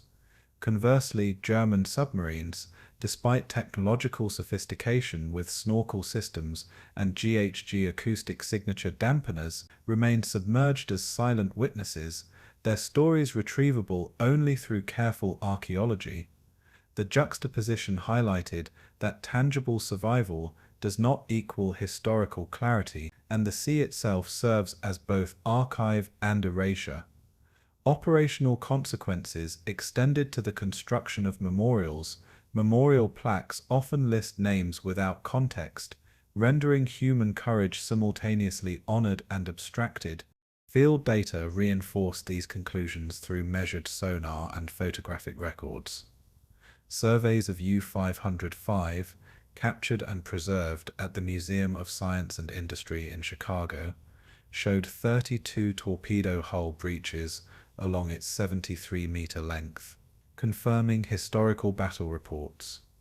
Comparative analysis with wrecks off Newfoundland indicated similar blast radii of 3 to 5 meters per depth charge detonation, validating Allied documentation of anti-submarine effectiveness. Archival sound recordings, recreated through hydrophone simulations, demonstrated Morse code echoes fading into the ambient sea, matching operational reports from convoy escorts in March 1943. These empirical measurements translated historical narratives into tangible sensory experience, giving weight to both physical and human stories embedded beneath the waves. Broader implications emerged as memorialization and memory intertwined with operational reality. Oral histories, preserved at the Imperial War Museum, described the psychological weight of sonar detection and the constant tension between life and loss. Survivors recounted how tiny signal variations determined whether convoys survived or perished, emphasizing the quiet courage behind every operational success. Comparative reflection with modern maritime disaster documentation, such as the sinking of HMS Nottingham in 1987, illustrated enduring principles. Human perception and decision-making remain central, even amid mechanized or automated systems. The Atlantic thus embodies a continuum of silent testimony, bridging past conflict with present reflection. Memorial dedications such as those at Tower Hill in London remind observers that the sea records not only physical destruction, but ethical and emotional stakes. Additional evidence arose from cross-referencing archival film, sonar mapping, and gravestone inscriptions. Surveys of U-96 wreckage off Brittany indicated an intact stern torpedo tube, precisely 15 meters long, suggesting that not all operational capability was lost in the first engagement. Commonwealth War Graves Commission data verified 78 crewmen lost, their names etched in stone at Halifax and Portsmouth. Archival footage from 1944 recorded convoy formations with exact spacing of 200 meters between ships, consistent with modern sonar reconstructions. These converging sources confirmed that operational precision, human courage, and technological adaptation were inseparable threads within the Atlantic's memory. Comparisons with undocumented wrecks revealed that the absence of records often amplified the sea's silence, leaving ambiguity as a core component of remembrance. Human consequences resonated through the very act of observation.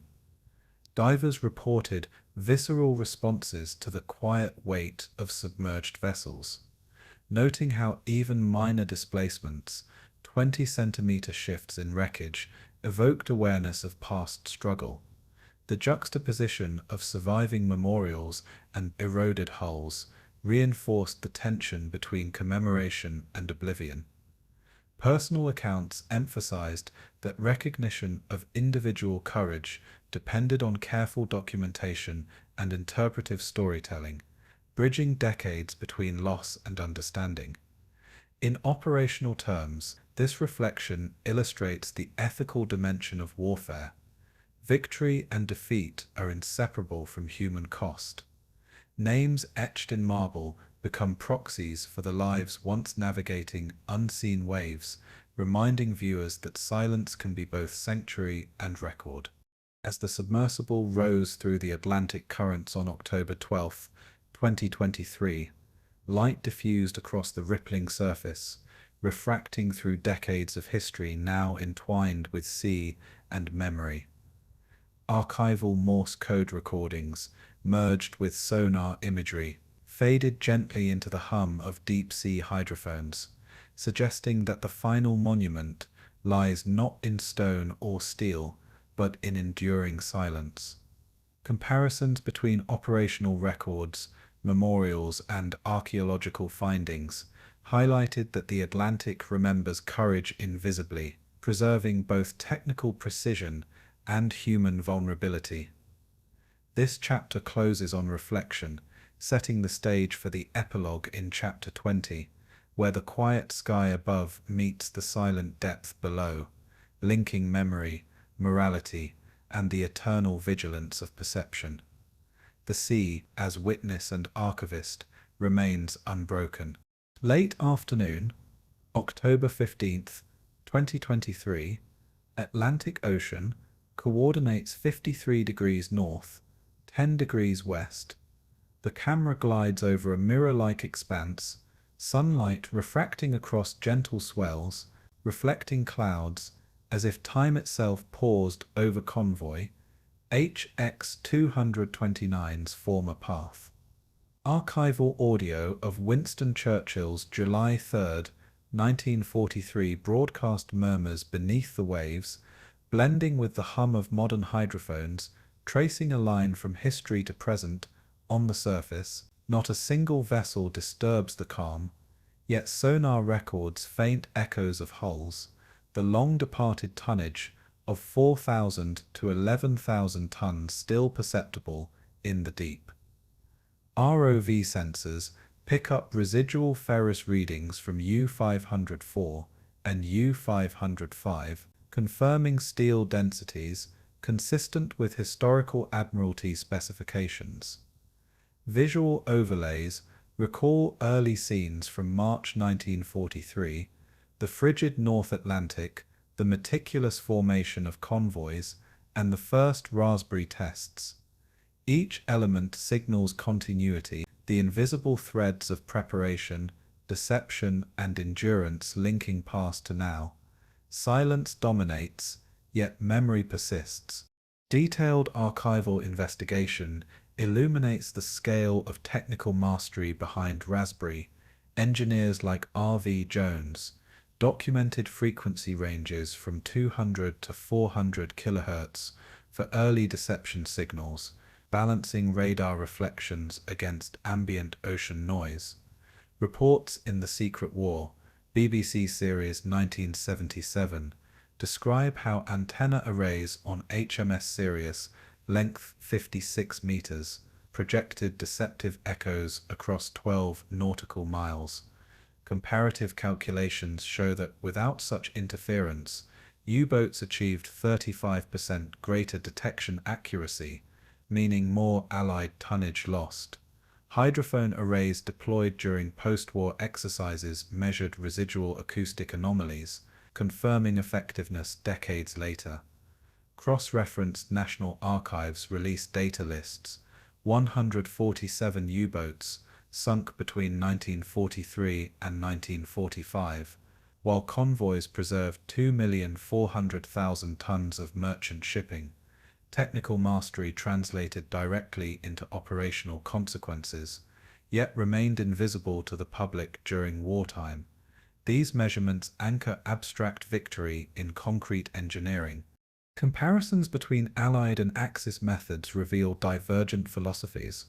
While Allied deception emphasized perception dominance through electronic and visual countermeasures, German U-boat doctrine relied on stealth, acoustic dampening, and snorkel integration. U-504 and U-505 deployed GHG sound-reducing systems, allowing submerged speed up to 7 knots with minimal detection. Yet these innovations could not overcome aggregated Allied signals intelligence. Allied convoys incorporated radar, HF/DF triangulation, and coordinated escort strategies, combining multiple sensory modalities to create operational illusions. The contrast underscores a broader principle. Success relied less on raw capability than on shaping enemy perception. Documentation from Captain Karl-Heinz Marbach confirms repeated instances of misidentification during engagements, illustrating that even technological sophistication fails without situational understanding. Operational philosophy becomes inseparable from tactical outcome. Field evidence from underwater surveys and restored archival footage reinforces these conclusions. Sonar sweeps of convoy wreck sites reveal uniform hull breach patterns correlating with predicted depth charge placement from 1943 escort reports. Analysis of U-505's surviving pressure hull indicates blast radius absorption at 2 to 4 meters, consistent with historical calculations. Archival film restored from the Imperial War Museum shows convoy formations maintaining 200 meters between ships, matching sonar-imaged wreck spacing. Hydrophone simulations reproduce faint Morse code signals, suggesting that communication persistence shaped operational decisions, even when human perception could not directly observe enemy movements. These data validate both technical specifications and human reliance on interpreted signals, creating a layered narrative of achievement and restraint. Broader implications emerge as reflection moves from operational detail to philosophical resonance. Raspberry's unseen engineers, such as Jones and Lieutenant Commander Peter Fleming, exemplified the intersection of intellect, faith in abstraction, and disciplined execution. Comparative reflection with U-boat technological innovations emphasizes that victories in perception do not leave tangible monuments, only measured statistics. U-boat losses, convoy tonnage saved, record their success. Survivor memoirs, oral histories, and field logs converge to illustrate a war fought silently, echoing in sonar traces and archival broadcasts, rather than invisible triumphs. Even the most comprehensive wartime records fail to capture the human tension underlying each decision, yet contemporary analysis allows reconstruction with precision. These realizations invite contemplation of legacy, ethics, and recognition beyond medals or headlines. Additional evidence layers underscore continuity across decades. Post-war NATO exercises deploy ECM systems derived from WW2 Raspberry doctrines with electronic countermeasure jammers, replicating frequency modulation principles first documented in March 1943. GCHQ technical manuals reference archival Raspberry procedures, acknowledging lineage in Signal Warfare Doctrine, Volume 2, 1981 edition. Comparison between analog echoes of early radar deception and modern digital simulations highlights evolution without fundamental principle change. Shaping perception remains central. Civilian academic studies in the Journal of Military History, 2014, confirm that misdirection strategies increased convoy survival by an estimated 22%. Evidence reinforces that the quiet victories of intelligence and engineering endure in contemporary practice. Human and operational consequences converge in reflection. Recognition of unheralded engineers illuminates the ethical and personal stakes. Countless hours, precise calibration, and risk careers contributed to a victory invisible in the immediate public consciousness. Convoy commanders like Captain Thomas C. Hart of HMS Harvester credited survival to intuition honed by reliance on abstract signals, not brute force. Statistical records reveal that of 147 U-boats deployed between 1943 and 1945, only 67 survived, while convoy operations preserved over 2,400,000 tons of shipping. The human narrative embedded within technical achievement reinforces that courage and intellect often operate outside sight. Observation of submerged wrecks and preserved logs functions as both memorial and testament.